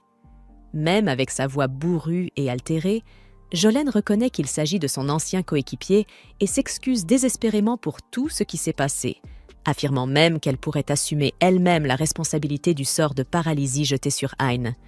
Enfin, elle dit qu'elle pourrait redevenir sa femme si elle était épargnée, mais Zoïde n'est pas intéressée par la discussion et dévore également la tête d'un mage. Ailleurs dans la ville, Yuri s'arrête un instant et pense qu'elle devrait s'efforcer de ne pas toujours être sous la protection de quelqu'un, et qu'elle devrait aussi rendre à Hein tout ce qu'il a fait pour elle. Au milieu de cette conversation avec sa sœur, une explosion se produit, provoquant la panique de la population à cause de l'arrivée d'un mystérieux monstre. Yuri aperçoit un garçon blessé dans la foule et le soigne immédiatement. Mais comme beaucoup d'autres ont besoin d'être soignés, L'esprit demande à l'enfant de s'enfuir et continue d'aider le reste de la population. Observant la dévastation à distance, Echidna communique avec Zoïde par télépathie et lui dit d'arrêter de jouer avec les insectes et de s'en prendre aux esprits, car si le monstre les tue, Ain n'aura plus accès à leur pouvoir, ce qui ramènera l'évaluateur à l'échec qu'il a toujours été. Sur CE, Zoïde apparaît rapidement derrière Yuri et prépare un coup de poing visant à la tuer. Mais Pina emprisonne rapidement la créature dans une barrière magique pour sauver sa sœur. Alors qu'il les regarde s'enfuir, Zoïde frappe la barrière pour tenter de s'échapper. Mais Echidna l'informe qu'il ne peut pas briser ce bouclier avec de simples coups de poing. Il doit plutôt utiliser ce qui lui a été accordé, le pouvoir opposé au spirituel, les arts anti-spirituels. Zoïde émet alors une énergie noire et brise le bouclier sans effort, et d'un seul bond rattrape les esprits. Ain crée une barrière magique, mais Pina l'avertit que de tels artifices sont inefficaces contre cet adversaire. À l'aide de Seeske, Zoïde brise le bouclier et blesse Ain, qui n'en revient pas de la facilité avec laquelle sa barrière a été détruite. En riant, Echidna déclare qu'une protection aussi faible est inutile contre les arts antispirituels, et qu'Ain y mourra de toute façon. Zoïde se moque d'Ain, lui demandant s'il n'a que le ramasseur d'ordures, et l'humain s'efforce de comprendre comment la chimère le connaît. En examinant la voix de plus près, il se rend compte que c'est Zoïde qui se tient devant lui. Fièrement, Zoïde révèle qu'il a lui aussi été béni par son esprit et qu'il a évolué. Il frappe Ain, l'envoyant voler. Comme sa cible est encore en vie, il attaque avec toute son immense force, forçant Ain à reculer devant une telle puissance. Une fois que l'humain a pris de la distance, Ursula le presse de tuer le monstre avant qu'il ne le tue, mais Ain hésite à avancer car Zoïde est toujours humain sous sa forme de chimère. Néanmoins, Zoïde ne nourrit pas de tels sentiments à l'égard de son ancien camarade et poursuit son assaut. Après avoir démoli une maison entière, la créature se vante de sa puissance, mais méprise le fait qu'Ain soit aussi forte qu'elle. Ce qu'il ne comprend pas, c'est pourquoi l'assesseur n'utilise pas cette force à son profit. Par exemple, il désigne Jolene et montre qu'il l'a fait par vengeance. Avec un tel pouvoir, Zoïde a l'impression que tout ce qu'il a dû endurer lui semble désormais insignifiant. D'ailleurs, Ain peut bien faire semblant d'être un saint, Zoïde sait que l'ancien éboueur veut se venger de l'ancien chef. Furieux, Ain déclare haut et fort que ce n'est pas vrai, mais l'apparition de son cadavre remet en question sa réponse assurée, demandant au garçon s'il en est certain. Après tout, Ain est une personne de basse classe et sans valeur. Tout le monde se moque de lui et ne l'a jamais appelé qu'un ramasseur d'ordures. D'ailleurs, l'apparition répète sans cesse ce surnom désobligeant dans sa tête, obligeant le garçon à se boucher les oreilles, mais en vain. Son cadavre réanimé affirme qu'Ain est exactement comme le monstre qui l'a précédé, et Zoïde ajoute qu'ils ne sont pas différents par nature, car ils sont tous deux prêts à tout pour rester en vie, sans dignité ni fierté. Même s'il est devenu plus fort, Ain reste un déchet humain, comme toujours. À ce moment-là, Yuri sort de l'œil spirituel pour défendre son ami, en précisant qu'il a toujours été fort et gentil, et qu'il n'est pas rancunier. Ursula fait de même, inculquant au jeune garçon qu'il est devenu extrêmement fort, non seulement grâce à ses capacités, mais aussi grâce à la maturation de son cœur, et qu'il a utilisé son pouvoir pour aider ceux qui en avaient besoin. Contrairement à Zoïde, Ain n'a jamais fait de mal aux plus faibles. Au contraire, Ain a toujours voulu rendre le pouvoir accordé par Yuri. Et ce courage de faire ce qui est juste n'a pas été hérité d'un quelconque esprit, mais quelque chose qu'il a toujours eu et cultivé en lui-même. L'apparition réapparaît et exhorte le garçon à ne pas se laisser tromper, affirmant qu'elle connaît Ain mieux que quiconque. De son côté, Yuri affirme que si aujourd'hui elle peut être à nouveau là et proche de sa famille, c'est parce qu'elle a rencontré Ain. Grâce à lui, elle a aussi pu changer son destin.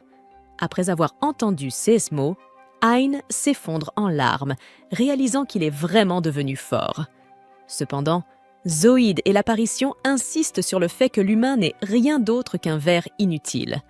Tout comme eux, Hein répond qu'il lui serait plus facile de l'admettre, car il a toujours trouvé affreux que tout dans ce monde soit prédéterminé par le métier que l'on exerce, et il faisait partie de ces gens qui avaient le plus mauvais talent et le plus mauvais travail. En effet, ce sont Yuri et Ursula qui l'ont rendu fort, et cette force a poussé le garçon à continuer de nier ce qu'il estimate. Malgré cela, ces esprits de la nature croient en lui, et Hein ressent un grand désir de leur rendre cette confiance en devenant l'Ain, en qui ils ont toujours cru. Hein émet alors une force spirituelle si puissante qu'elle renvoie sa macabre apparition dans les ténèbres, faisant même trembler Zoïde devant une énergie aussi démente. Ursula est fière de voir que l'homme a finalement repris ses esprits et est devenu un véritable gardien, tandis qu'Ain se promet de ne plus hésiter à partir de maintenant, car il doit devenir assez fort pour protéger tout le monde.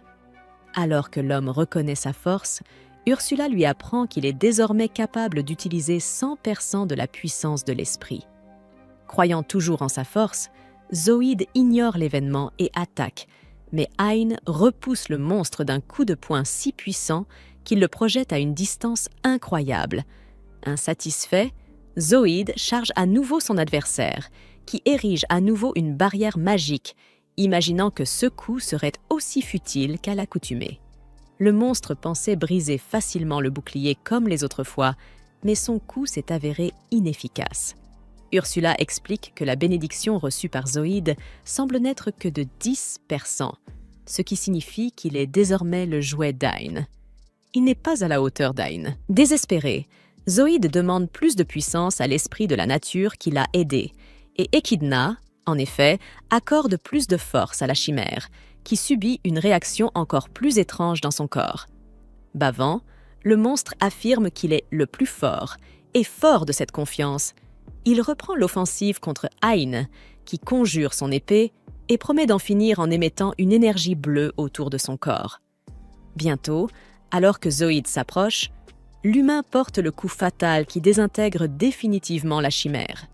Par la suite, Zoïde se retrouve agenouillé dans une sorte de plan spirituel jusqu'à ce qu'Ain apparaisse et tende la main à son rival. Se sentant vaincu, Zoïde demande pourquoi Hein continue d'essayer de le sauver de cette façon, et l'ancien éboueur répond qu'il n'a pas besoin de raison pour le faire. Sincèrement, le perdant avoue que c'est justement cet aspect d'Ain qui l'irrite tant, car il continue d'agir avec arrogance, alors qu'il n'est que faible. Inébranlable face à ces dures paroles, Hein enseigne qu'il n'est pas mauvais d'aider les gens si l'on est faible, et qu'il n'est pas nécessaire de rester sans courage simplement parce que l'on ne se sent pas assez fort. Honnêtement, il est fatigué de penser autrement et de vivre en cavale, et c'est ce qui l'a fait changer du tout au tout. Et si Hein peut changer, Zoïde le peut certainement aussi, et il peut commencer par prendre la main qui lui est tendue. Pour l'instant, c'est suffisant. En entendant tout cela, Zoïde hésite encore un instant, mais en versant une larme sur son visage, il saisit la main de son ancien compagnon. De retour dans le monde réel, Hein analyse que quelqu'un a dû profiter de la faiblesse du cœur de Zoïde pour lui donner du pouvoir, mais il ne comprend pas qui a fait cela et pourquoi. Alors que Madi tombe dans la capitale, Echidna retourne sur le champ de bataille, devenu le centre-ville, et récupère l'œil spirituel qu'elle a donné à Zoïde. Elle parvient ainsi à récupérer les données de combat d'Ain, ce qu'elle avait prévu dès le départ. En fait, la seule chose inattendue est que Zoïde ne soit pas mort. Au moins, elle a scellé ses souvenirs lorsqu'il est devenu un démon, donc il n'y a pas de risque de fuite. Cela mis à part, l'esprit reconnaît qu'Ain a été très malin d'imprégner son coup d'épée du pouvoir purificateur de Yuri. Cela dit, elle demande à Mictorine de tenir bon, car elle va ramener cet être. Le lendemain, alors qu'Ain boit du thé, Yuri s'approche soudain de lui pour lui demander quelque chose. Elle s'agite, excitée et embarrassée, et demande à Hein de l'embrasser. Ce dernier commence à transpirer, car il n'a jamais embrassé une fille dans ses rêves. Il demande à Yuri d'arrêter de le taquiner, mais elle insiste sur le fait qu'elle est sérieuse, car c'est le rituel du contrat entre un esprit et son gardien. À ce moment-là, Ursula surgit derrière le canapé et, bien qu'elle ne soit pas très contente, elle affirme que Yuri dit la vérité. Elle explique que jusqu'à présent, Ain était un gardien en formation et que son lien avec Yuri était instable, son mana étant soit trop fort, soit trop faible, ce qui mettait Yuri à rude épreuve. Ursula lui dit que maintenant qu'il est éveillé, il devrait passer un contrat avec elle pour stabiliser leur lien, et Ain comprend. Il pense que l'embrasser sur le dos de sa main suffira pour le contrat. Mais Pina et Kiro arrivent à leur tour et conseillent à Ain de l'embrasser avec la langue. Il leur dit de regarder cela et bien d'autres choses sur son OnlyFans pour seulement 39 $ par mois. Puis Ursula les réprimande, leur disant de laisser un peu d'intimité à Ain et Yuri. Sur ce, tout le monde quitte la pièce et Yuri ferme les yeux pour se préparer au baiser. Ain est choquée parce qu'elle va vraiment l'embrasser et il s'approche d'elle avec enthousiasme. Malheureusement, il trébuche sur la jambe de John Cena et au lieu de s'approcher des lèvres, il embrasse accidentellement Yuri sur le front. Cela suffit à former le contrat et Ain se met à niveau, tandis que Yuri commence à fondre de joie. De son côté, Echidna se rend au royaume des démons et rend visite à un démon corbeau de haut rang nommé Falco. Elle lui dit qu'elle a des ordres à lui donner directement de la part du seigneur des démons, qui veut qu'il tue Ain. Falco ne souhaite pas s'occuper personnellement d'un simple humain, et même lorsque Echidna lui dit qu'il a vaincu Behemoth, il n'est pas convaincu. Echidna use donc de ses charmes pour le séduire, et comme un bêta simple, Falco lui promet d'en finir rapidement avec Ain. Il crée immédiatement un portail vers le monde des humains et s'envole à toute vitesse vers la maison d'Ain. Il est persuadé que sa super vitesse lui permettra de remporter une victoire facile. Mais apparemment, Ain l'a senti approcher, et il sort de sa chambre pour lui parler. Falco s'arrête devant lui et commence à se présenter fièrement, mais Ain lui demande de se taire car tous les autres dorment. Falco est furieux et fonce à toute allure, mais pour Ain, il se déplace très lentement. Ain le repousse d'un coup de poing et arrive à côté de lui en 1 seconde. Il frappe Falco avec les balles à vide pour l'achever, puis absorbe ses capacités de contrôle du vent et de super vitesse. Alors qu'il se demande pourquoi le démon le prend pour cible, Yuri et d'autres apparaissent devant lui, parce que le bruit du combat les a réveillés. Le lendemain matin, Ain se rend à la bibliothèque interdite du palais royal pour en savoir plus sur les donjons cachés. La princesse Claudia est là pour l'accueillir et le guider, et grâce à la montre royale que le roi lui a donnée, Ain n'a aucun mal à atteindre la bibliothèque. Cependant, Claudia lui dit que seuls ceux qui ont la permission du roi et du bibliothécaire peuvent entrer dans la bibliothèque interdite. Elle demande à Ain d'essayer d'entrer par la porte, et il y parvient sans problème. Mais lorsque Yuri tente de le suivre, elle se heurte à un mur invisible. Ursula se téléporte à côté d'elle et constate que le mur est assez fort pour l'empêcher d'entrer elle aussi, et qu'il a également perturbé la connexion entre Ain et Yuri. Ain est inquiet, mais il décide de trouver rapidement ce dont il a besoin. Une fois arrivé au bâtiment principal, il se rend compte qu'il y a trop de livres et qu'il n'a aucune idée de comment trouver celui dont il a besoin. Soudain, il aperçoit une jeune fille qui tombe par terre et il s'empresse de la sauver. La jeune fille est très émue lorsqu'elle le remercie et Ain lui demande comment elle est tombée. Elle répond qu'elle lisait un livre en haut de la bibliothèque et qu'elle était tellement occupée qu'elle n'a même pas remarqué qu'elle tombait. Elle utilise alors la magie pour remettre son livre à sa place et se présente comme Alice, la bibliothécaire. Elle lui dit qu'elle connaît l'emplacement de chaque livre dans cet endroit, et Ain lui demande si elle peut aussi l'aider. Il dit qu'il veut un livre sur les donjons cachés afin de pouvoir réunir une personne spéciale de sa vie avec sa famille. Alice devient soudain un peu triste en entendant cela, et après avoir donné le livre à Ain, elle lui demande comment va Yuri. Il s'étonne qu'elle connaisse Yuri, et Alice lui dit qu'elle est aussi l'un des esprits de l'Arbre-Monde, et qu'elle peut voir le noyau spirituel de Yuri dans l'œil d'Ain. Ain est choquée d'entendre cela, et à ce moment-là, Akaan, la gardienne d'Alice, arrive et commence à la réprimander pour ne pas l'avoir informée de la présence d'un invité. Ain et Aka'an sympathisent immédiatement, puis il dit à Alice que ses sœurs l'attendent dehors. Aka'an s'empresse de lui dire qu'il leur est impossible d'entrer pour rencontrer Alice. Elle explique que cette bibliothèque ne se trouve pas à l'intérieur du palais royal, mais qu'il s'agit d'un donjon caché auquel on accède par un portail qui est la porte de la bibliothèque interdite. Elle explique que le portail est soumis à de sérieuses restrictions et que seuls les humains approuvés par le roi et Alice peuvent y pénétrer. Il existe un ancien contrat entre l'esprit de l'Arbre-Monde et cette bibliothèque, qui profite aux deux parties, et si Yuri ou Pina y pénètrent de force, le contrat sera rompu. Aka'an explique à Ain que le seul moyen d'amener ses filles ici et de leur faire rencontrer Alice est de trouver l'emplacement du donjon caché et de le nettoyer correctement. Ain suggère de faire sortir Alice à la place, mais Aka'an lui répond que cela n'arrivera pas non plus. Elle dit qu'Alice est une faible qui ne peut pas se battre et qu'elle n'a pas non plus l'intention de quitter cet endroit. Alice devient sombre en entendant cela et Ain s'approche d'elle, sachant qu'elle a peur d'aller dans le monde inconnu. Il lui dit qu'il était lui aussi comme ça, mais qu'avec le soutien de Yuri et d'autres, il est devenu plus fort et plus confiant. Il promet à Alice que si elle veut découvrir le monde, il la protégera de tout et la soutiendra de toutes les manières possibles. Alice s'énerve en entendant cela, puis Ain lui dit qu'il la reverra demain lorsqu'il aura trouvé l'entrée du donjon.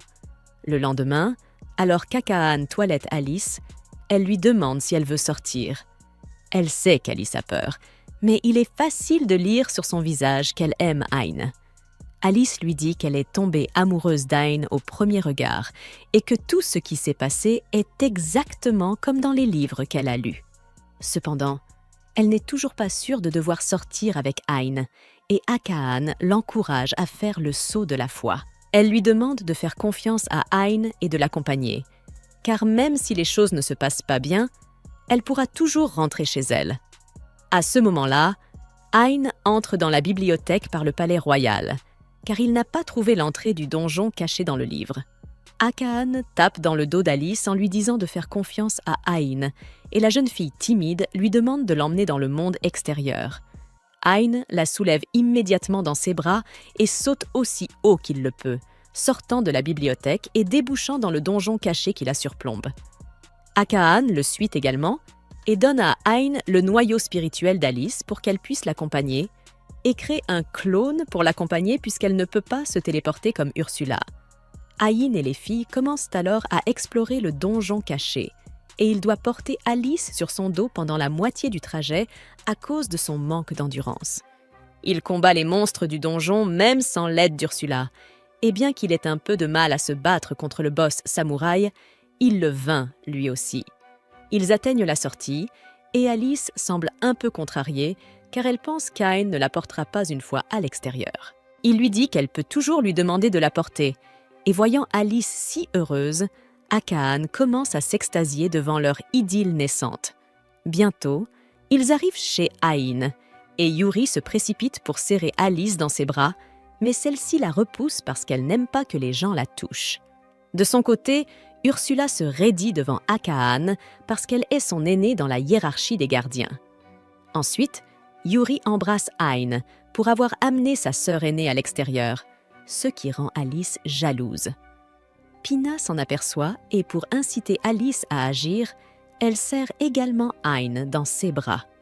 Elle dit que son bras droit est encore libre et avant que Yuri ne puisse le prendre, Alice s'y accroche. Pina commence à la taquiner à ce sujet et Ain se rend compte que sa vie va devenir plus difficile à cause de son harem d'esprit de l'Arbre-Monde et de leur mère. Pour leur échapper, Ain s'enfuit au sauna, mais toutes ses filles effrontées le suivent là-bas aussi. Elles n'arrêtent pas de lui demander s'il aime Alice, et peu importe à quel point il essaie, il ne peut pas leur échapper. Par coïncidence, Ursula est la seule à être de son côté et dit à tout le monde qu'ils ne peuvent pas poser de telles questions personnelles à quelqu'un. Ain la remercie de l'avoir sauvée d'un problème, mais un autre l'attend. Il craint qu'être entouré de toutes ces beautés brûlantes ne fasse monter son arbre du monde. Il dit aux filles qu'il ne supporte plus la chaleur et essaie de quitter la salle du sauna, lorsque soudain, Alice tombe sur lui. Il se rend compte qu'elle a aussi du mal et lui dit qu'elle n'a pas besoin de se forcer à rester ici. Alice lui répond qu'elle fera tout ce qu'il faut pour rester avec lui dorénavant, mais ses sœurs pensent qu'elle leur parle à elle, et elles s'agrippent immédiatement à elle en disant qu'elles partiront ensemble à l'aventure à partir de maintenant. Leurs gardiens savent que les filles viennent de bloquer la déclaration de leur sœur, mais ils ne veulent pas vraiment s'en mêler. En attendant, Hein va voir Ursula et lui demande d'insérer le noyau spirituel d'Alice dans son œil. Elle accepte, puis Akaa lui donne aussi sa pierre de sage afin qu'il puisse utiliser ses pouvoirs. Ursula fait en sorte qu'Ain absorbe les deux. Alice commence alors à marcher vers Hein, mais elle glisse et, en essayant de se rattraper, elle attrape le pantalon d'Ain et le tire vers le bas, révélant son bois miraculeux. Le lendemain, Hein va rencontrer Jasper et maman Megan, qui lui annoncent qu'ils ont une demande directe du roi que lui seul peut accomplir. Il lui explique que cette demande concerne des démons qui avaient été bannis à jamais du royaume humain par le héros qui a créé une barrière dimensionnelle pour les empêcher de revenir. Cependant, récemment, certains démons ont commencé à attaquer un territoire appelé Reishik, et aucun aventurier ordinaire ne peut les combattre. Jasper et Megan demandent à Hein de s'occuper des démons avant qu'ils ne blessent davantage d'humains. Il convoque immédiatement une réunion avec son harem et décide d'accepter la mission. Pendant ce temps, sur le territoire de Reishik, un groupe de personnes se dirige vers un Stonehenge. Une fille joyeuse nommée Mia demande à son père où ils vont, et il lui répond nerveusement qu'il l'emmène rencontrer sa mère qui est au paradis. Il s'arrête devant le Stonehenge, puis tout le monde tombe à genoux lorsqu'un démon Hydra sort du cercle de pierre. Le père de Mia lui dit d'avancer car l'Hydra l'emmènera auprès de sa mère, pensant qu'elle ne se doute pas de son destin. Cependant, Mia sait qu'elle va être sacrifiée, mais elle avance courageusement, prête à se sacrifier pour le reste des villageois. Alors qu'elle est sur le point d'être dévorée, son père change d'avis et supplie l'Hydra de le manger à sa place et d'épargner sa fille. L'Hydra rappelle aux villageois que, selon leur accord, il doit recevoir une femme par mois en échange de la sécurité du village. Il leur annonce qu'ils seront punis pour avoir tenté de rompre le contrat et souffle un poison qui les fait tous s'évanouir. Mia est la seule à ne pas être affectée et elle crie à l'aide alors que l'Hydra tente de la dévorer. Soudain, Hein arrive pour sauver la situation et protège la jeune fille avec sa barrière. Ursula l'avertit d'être prudent, car l'Hydra est un monstre de rang SS doté d'un poison redoutable. Hein demande à Yuri de soigner d'abord tout le monde du poison de l'Hydra, et elle parvient à les guérir en une seule tentative, car ses pouvoirs ont évolué en même temps que l'œil d'Ain. Ensuite, Hein dit aux villageois de fuir, car il va s'occuper de l'Hydra, mais personne ne croit qu'il en est capable. D'un geste simple, Hein dégaine son épée et tranche l'Hydra en centaines de morceaux, stupéfiant tous les villageois. Certains le reconnaissent alors comme le héros qui a terrassé l'ancien dragon, et pendant qu'Ursula évalue les capacités de l'Hydra, les villageois remercient Hein de leur avoir sauvé la vie. Il leur demande de le conduire au seigneur de cette région, et soudain, les villageois deviennent sombres. Ils lui disent que, même s'il les a sauvés de l'Hydra, il aurait mieux valu qu'il les laisse mourir. Ils s'éloignent après ces paroles, mais Hein est déterminé à rencontrer le Seigneur et à découvrir ce qui cloche dans cet endroit. Il arrive bientôt devant le grand manoir du Seigneur et décide de le confronter sur sa mauvaise gestion des richesses, les utilisant pour l'apparence, tandis que son peuple meurt de faim. Hein se plaint qu'il était injuste de conclure un accord avec l'Hydre, car celle-ci exigeait des sacrifices, et Nigan lui répond que ce n'était pas un si gros problème de sacrifier une personne pour le bien de tout le territoire. Il dit à Hein qu'il tuera juste quelques monstres et retournera chez lui, mais que les habitants de son territoire vont souffrir à cause de ses actions. Il quitte la pièce en colère, et Hein reste perplexe sur ce qu'il doit faire maintenant. Il quitte le manoir, tandis que Nigan va parler à son reflet dans un miroir magique. Il appelle son reflet Shadow, et panique en expliquant qu'Ain a tué l'hydre. Shadow dit à Nigan qu'ils peuvent facilement trouver un autre monstre pour remplacer l'hydre, Mais leur principal problème, c'est Ain. Il dit au noble crédule qu'Ain est un démon, car aucun humain ne peut tuer un monstre de rang SS comme une hydre, et s'ils veulent protéger leur territoire, ils doivent le tuer. Ain se plaint qu'il était injuste de conclure un accord avec l'hydre, car celle-ci exigeait des sacrifices, et Nigan lui répond que ce n'était pas un si gros problème de sacrifier une personne pour le bien de tout le territoire. Il dit à Ain qu'il tuera juste quelques monstres et retournera chez lui, mais que les habitants de son territoire vont souffrir à cause de ses actions. Il quitte la pièce en colère, et Ain reste perplexe sur ce qu'il doit faire maintenant. Il quitte le manoir, tandis que Nigan va parler à son reflet dans un miroir magique. Il appelle son reflet Shadow, et panique en expliquant qu'Ain a tué l'hydre.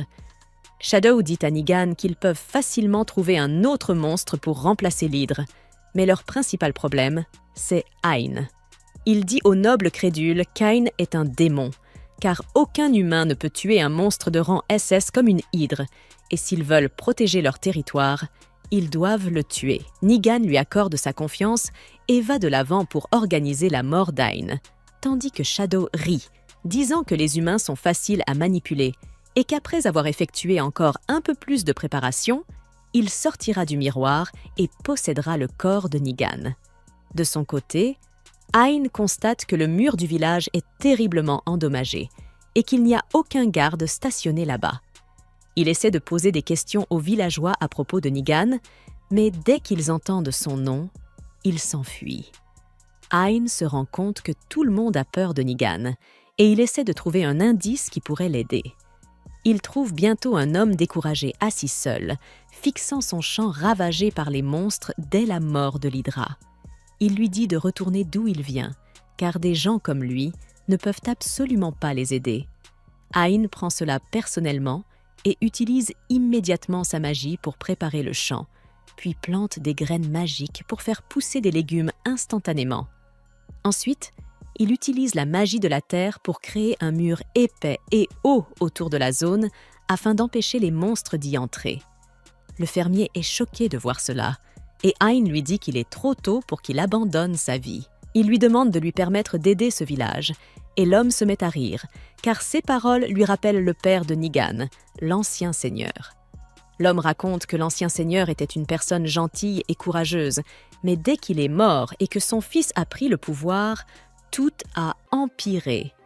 Dès que Nigan est arrivé au pouvoir, l'Hydra est apparue et il a conclu un contrat avec elle sans réfléchir à aucune autre option. Il a réduit leur budget de défense et a augmenté les taxes au maximum. Et tous ceux qui ont protesté contre cela ont disparu sans laisser de traces. Cela a fait perdre tout espoir à tout le monde, mais maintenant, le fermier dit qu'il croit de nouveau en l'avenir grâce à Ain. Ain est ému en entendant cela, mais soudain, les pouvoirs d'Alice s'éveillent et il voit qu'une énorme horde de monstres se rapproche du village. Yuri sort pour lui demander si tout va bien et il lui dit qu'il va vaincre tous les monstres afin qu'aucun d'entre eux ne puisse nuire au village. Pour mesurer l'ampleur du problème, Ain s'envole vers le sommet du mur et reçoit la terrible nouvelle qu'il s'agit bel et bien d'une horde infinie d'ennemis. Selon Ursula, s'ils atteignent tous le mur, ils détruiront sans aucun doute tout sur leur passage et le village sera condamné. Yuri demande à Ain ce qu'il va faire, et le garçon, qui essaie de trouver une stratégie, regarde autour de lui les simples paysans qui acceptent simplement que c'est la fin. Cette scène dramatique rappelle au héros les fois où il a sauvé et aidé les habitants de cet endroit, et où ils avaient encore l'espoir d'une vie meilleure. C'est en pensant à ces souvenirs qu'il demande à Yuri d'entrer dans son œil et à tous les villageois de reculer. Bientôt, l'homme s'envole et se souvient qu'il a promis de garder les sourires de ses gens. Ainsi, même s'il y a des milliers d'ennemis, des milliers tomberont.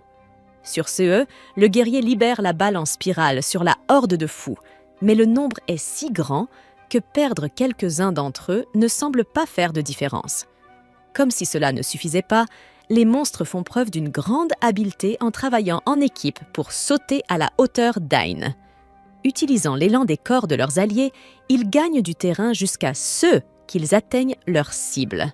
À ce moment-là, Le garçon active la super-évaluation pour ralentir le temps et éliminer les créatures proches avec la technique de la lame de vent et du clignement des yeux. Après avoir repris de la hauteur, Hein intensifie le combat en invoquant le puissant puits gravitationnel, suivi d'une balle en spirale qui couvre une grande partie du vaste champ de bataille. Lorsqu'il est attaqué par derrière, il réagit rapidement avec l'attaque arrière et le double mirage pour répandre des clones. Avec le fil d'acier, l'homme découpe les bêtes en morceaux. Alors qu'Ain déploie un répertoire insensé de sorts et de capacités, les habitants de Reishik prennent leurs jambes à leur cou, mais lorsqu'ils s'en rendent compte, ils s'arrêtent pour regarder le héros qui a été envoyé pour les sauver. Entre-temps, Hein a vaincu tous les monstres des environs. Ursula l'avertit qu'il va mourir s'il continue à se surpasser, mais il a décidé de ne pas reculer jusqu'à ce que le dernier ennemi soit mort. Pour tenir son serment, il active la technique d'imprégnation Steel Cutter, suivie de l'expansive Cut, étendant une zone de portée tout simplement incroyable. Les esprits qui sommeillent en lui tentent de l'avertir qu'appliquer un tel coup pourrait le mener à sa perte, mais Hein ne semble pas l'écouter. Bientôt, lorsqu'une autre horde de monstres entoure l'humain, celui-ci décide qu'il ne peut plus reculer et utilise finalement l'attaque de dégainage de l'épée, un mouvement qui coupe immédiatement les créatures dans le périmètre. Ceci fait, les dégâts sur le champ de bataille sont visibles, tant sur les monstres que sur Hein lui-même, qui s'est trop forcé en appliquant une attaque aussi destructrice. Yuri apparaît et ne cache pas son étonnement en commentant que le garçon a tué tous les ennemis et, en entendant que sa mission a réussi, Hein laisse son corps s'effondrer sans force. Luttant, il marmonne que c'est un grand soulagement d'avoir défendu le village de Reishik, mais Yuri demande à l'homme d'arrêter de parler pour être soigné. Elle sépare un peu de la goutte d'arbre du monde et l'applique sur l'allié, qui peut à peine bouger. Ursula apparaît et reconnaît dans son esprit que ce gamin est exceptionnel, et qu'il s'est tellement surpassé que la guérison de Yuri ne suit pas. Mais la vérité est que ce type a anéanti une véritable armée de ses propres mains. Malgré les risques pris par Hein, il a fini par être guéri par l'esprit de la nature, et le garçon se retrouve entouré par les villageois, qui se sentent tous éternellement redevables à ce grand héros qui leur a sauvé la vie avec tant de volonté et de courage. D'ailleurs, l'un des hommes sauvés se demande si les autres villageois continueront à agir de la sorte, car Hein a failli mourir pour protéger tout le monde, même s'il ne connaissait pas vraiment les habitants de ce territoire. Pendant ce temps, les villageois n'ont fait que maudire leur destin en attendant la mort en silence. Cela ne peut décidément pas durer. Les gens baissent la tête et affirment que le seigneur de Seester est le plus gros problème. Mais l'homme enflamme son discours et déclare qu'ils ne peuvent plus se permettre de continuer à trouver des excuses au lieu de se battre pour changer les choses. Après tout, ils sont obligés de sacrifier les gens qu'ils aiment pour continuer à vivre misérablement. Le paysan demande alors si ses compagnons n'ont pas senti une flamme s'allumer dans leur cœur lorsqu'ils ont vu Hein donner sa vie pour sauver le village et la dignité de ceux qui y vivent. Immédiatement, la population est touchée par ce discours et convient qu'elle doit aussi se battre, car les choses ne peuvent plus continuer ainsi. Yuri se réjouit que ces gens qui souffrent retrouvent le goût de vivre, et elle souligne que tout cela est dû à l'énorme effort d'Ain, ce qui la rend encore plus heureuse. À ce propos, Hein avoue qu'il a dû se rapprocher un peu plus de ce qu'est Yuri. Elle ne comprend pas ce que cela signifie, alors l'humain se souvient qu'il a été sauvé par l'esprit la première fois qu'ils se sont rencontrés, mais qu'il s'est passé quelque chose de bien plus profond que cela. En fin de compte, cet esprit de l'arbre-monde a donné à l'homme de la dignité, de la confiance, du courage et bien d'autres sentiments chaleureux. Et s'il peut donner un peu de cela aux habitants, alors Hein est plus heureux d'être un peu plus comme Yuri. Après tout, il veut voir la même chose qu'elle quoi qu'il en soit, les villageois souhaitent que les deux hommes poursuivent leur conversation, car c'est ce que les jeunes doivent faire. Quant à eux, il est important de souligner que tout le monde a décidé de se battre contre la domination de Nigan. Cependant, au moment où les citadins finissent de discuter, le seigneur en personne apparaît sur la scène et demande pourquoi tout le monde parle de lui. Tous les citoyens se taisent à nouveau, à l'exception du plus fervent d'entre eux, celui qui avait commencé le discours.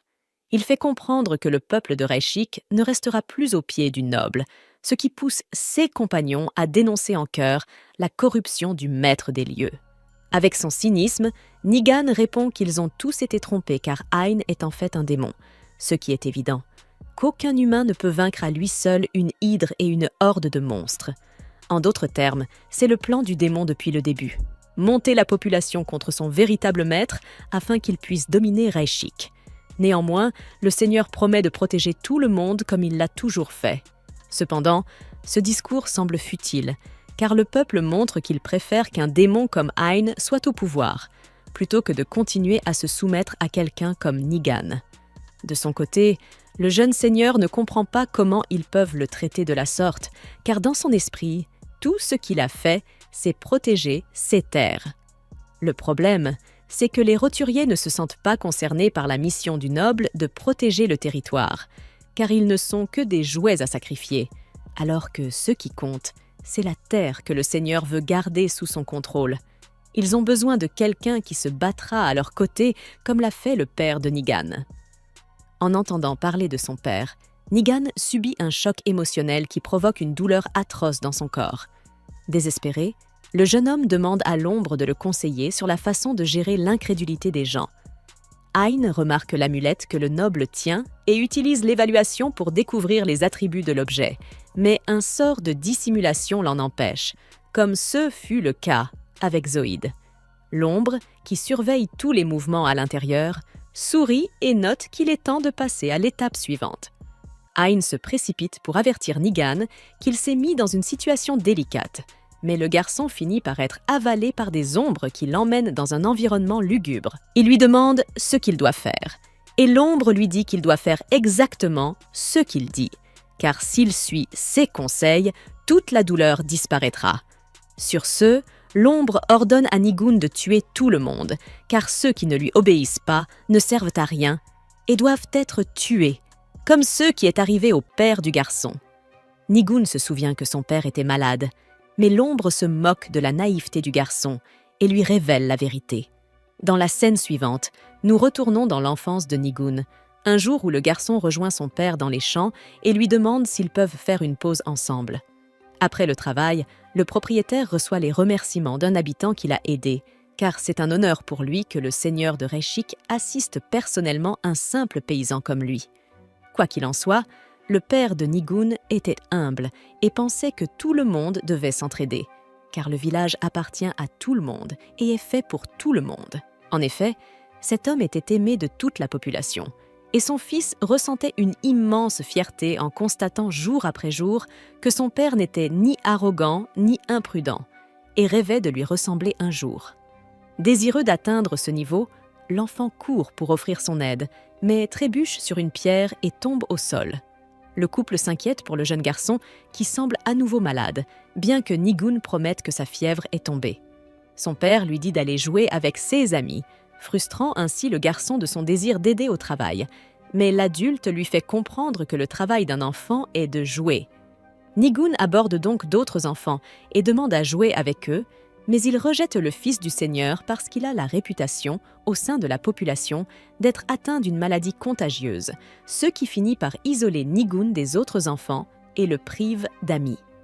Triste de cet incident, le garçon marche en pleurant dans la ville, jusqu'à ce qu'il surprenne une conversation entre 3 hommes disant que Nigun ne ressemble pas du tout à son père. En fait, il ressemble à un enfant fragile, abandonné dans un bois bis.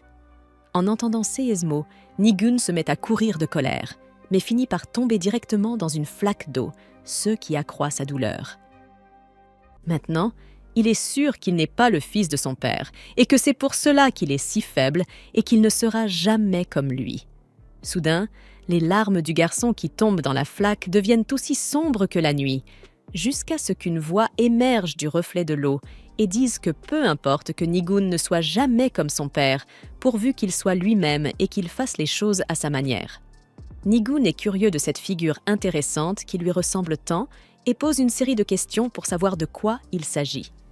Le reflet répond alors avec impatience qu'il se nomme Ombre et qu'il est l'ami imaginaire du garçon, mais que cela ne doit être révélé à personne. À partir de ce jour et au fil des ans, Nigun se développa toujours en présence de l'ombre, qui fut dès lors son premier et unique ami, et devint indispensable à la vie quotidienne du jeune noble. Un matin, le petit garçon demande à l'ombre ce qu'il aimerait faire aujourd'hui, et le mystérieux personnage répond qu'il veut participer à une compétition pour voir qui s'endormira le plus vite. Pendant ce temps, Nigun voit son père triste et inquiet. Il lui demande ce qui s'est passé, mais l'homme lui assure que ce n'est rien de grave, juste une petite exposition au miasme des monstres qu'il a subis, apparemment. Le soir, Nigun révèle qu'il s'inquiète pour son père, qui semble très fatigué, et l'ombre ne fait que rire sournoisement en disant qu'il connaît une plante médicinale qui guérit la fatigue. Nigun n'a plus qu'à consulter le guide des plantes pour préparer un breuvage pour l'homme. Sans tarder, le garçon trouve l'herbe antivenimeuse dans le livre et lit qu'elle aide effectivement à lutter contre la fatigue. Désireux d'aider son père, Nigun lui apporte un breuvage à base d'une certaine herbe et, faisant entièrement confiance à son fils, le seigneur boit une grande gorgée de l'antidote et se sent beaucoup mieux. Las, les yeux cernés, le père s'agenouille devant son fils et l'implore de ne jamais perdre sa bonté d'âme, qui fera de lui un grand seigneur un jour. Cependant, la maladie ne fait qu'empirer de jour en jour, et Nigun prépare de nouveau l'antidote avec l'herbe, espérant voir son père s'améliorer bientôt. Puis, un matin ordinaire, lorsque le garçon est allé porter la boisson dans la chambre de son père, il l'a trouvé mort. On comprend que la mort d'un être aussi important ait profondément ébranlé le garçon qui, en plus d'avoir perdu un proche, avait besoin d'aide pour gouverner Reishik, car il était jeune, fragile et peu sûr de lui. C'est alors que l'ombre étendit ses griffes pour accroître son influence sur la victime, promettant de fournir toutes les réponses dont l'héritier avait besoin. N'ayant personne d'autre vers qui se tourner, Nigun fit aveuglément confiance à l'apparition sinistre et douteuse qu'il avait toujours accompagnée tout au long de sa vie. Revenant au moment présent, l'ombre déclare sans ambages que c'est Nigun lui-même qui a tué son père. En dehors du cadre lugubre, Ain tente de communiquer avec le jeune seigneur, mais en vain. Nigun affirme que son père était malade, mais l'ombre révèle que le garçon n'a pas donné au seigneur une herbe médicinale, mais une herbe empoisonnée. Incrédule, l'humain se souvient distinctement que le livre indiquait que la plante était curative, mais c'est l'apparition qui a écrit cela pour tromper le garçon. De plus, l'ombre avoue également avoir menti en disant qu'Ain était un démon. En réalité, il est lui-même un démon, et son plan initial était de prendre le contrôle du père de Nigun et d'établir une route pour exporter des humains vers le royaume démoniaque. Cependant, comme cet homme ne baissait jamais la garde, Nigun finit par être une marionnette parfaite pour le démon afin d'atteindre son but, puisqu'il était si désespérément en quête de compagnie et facile à manipuler.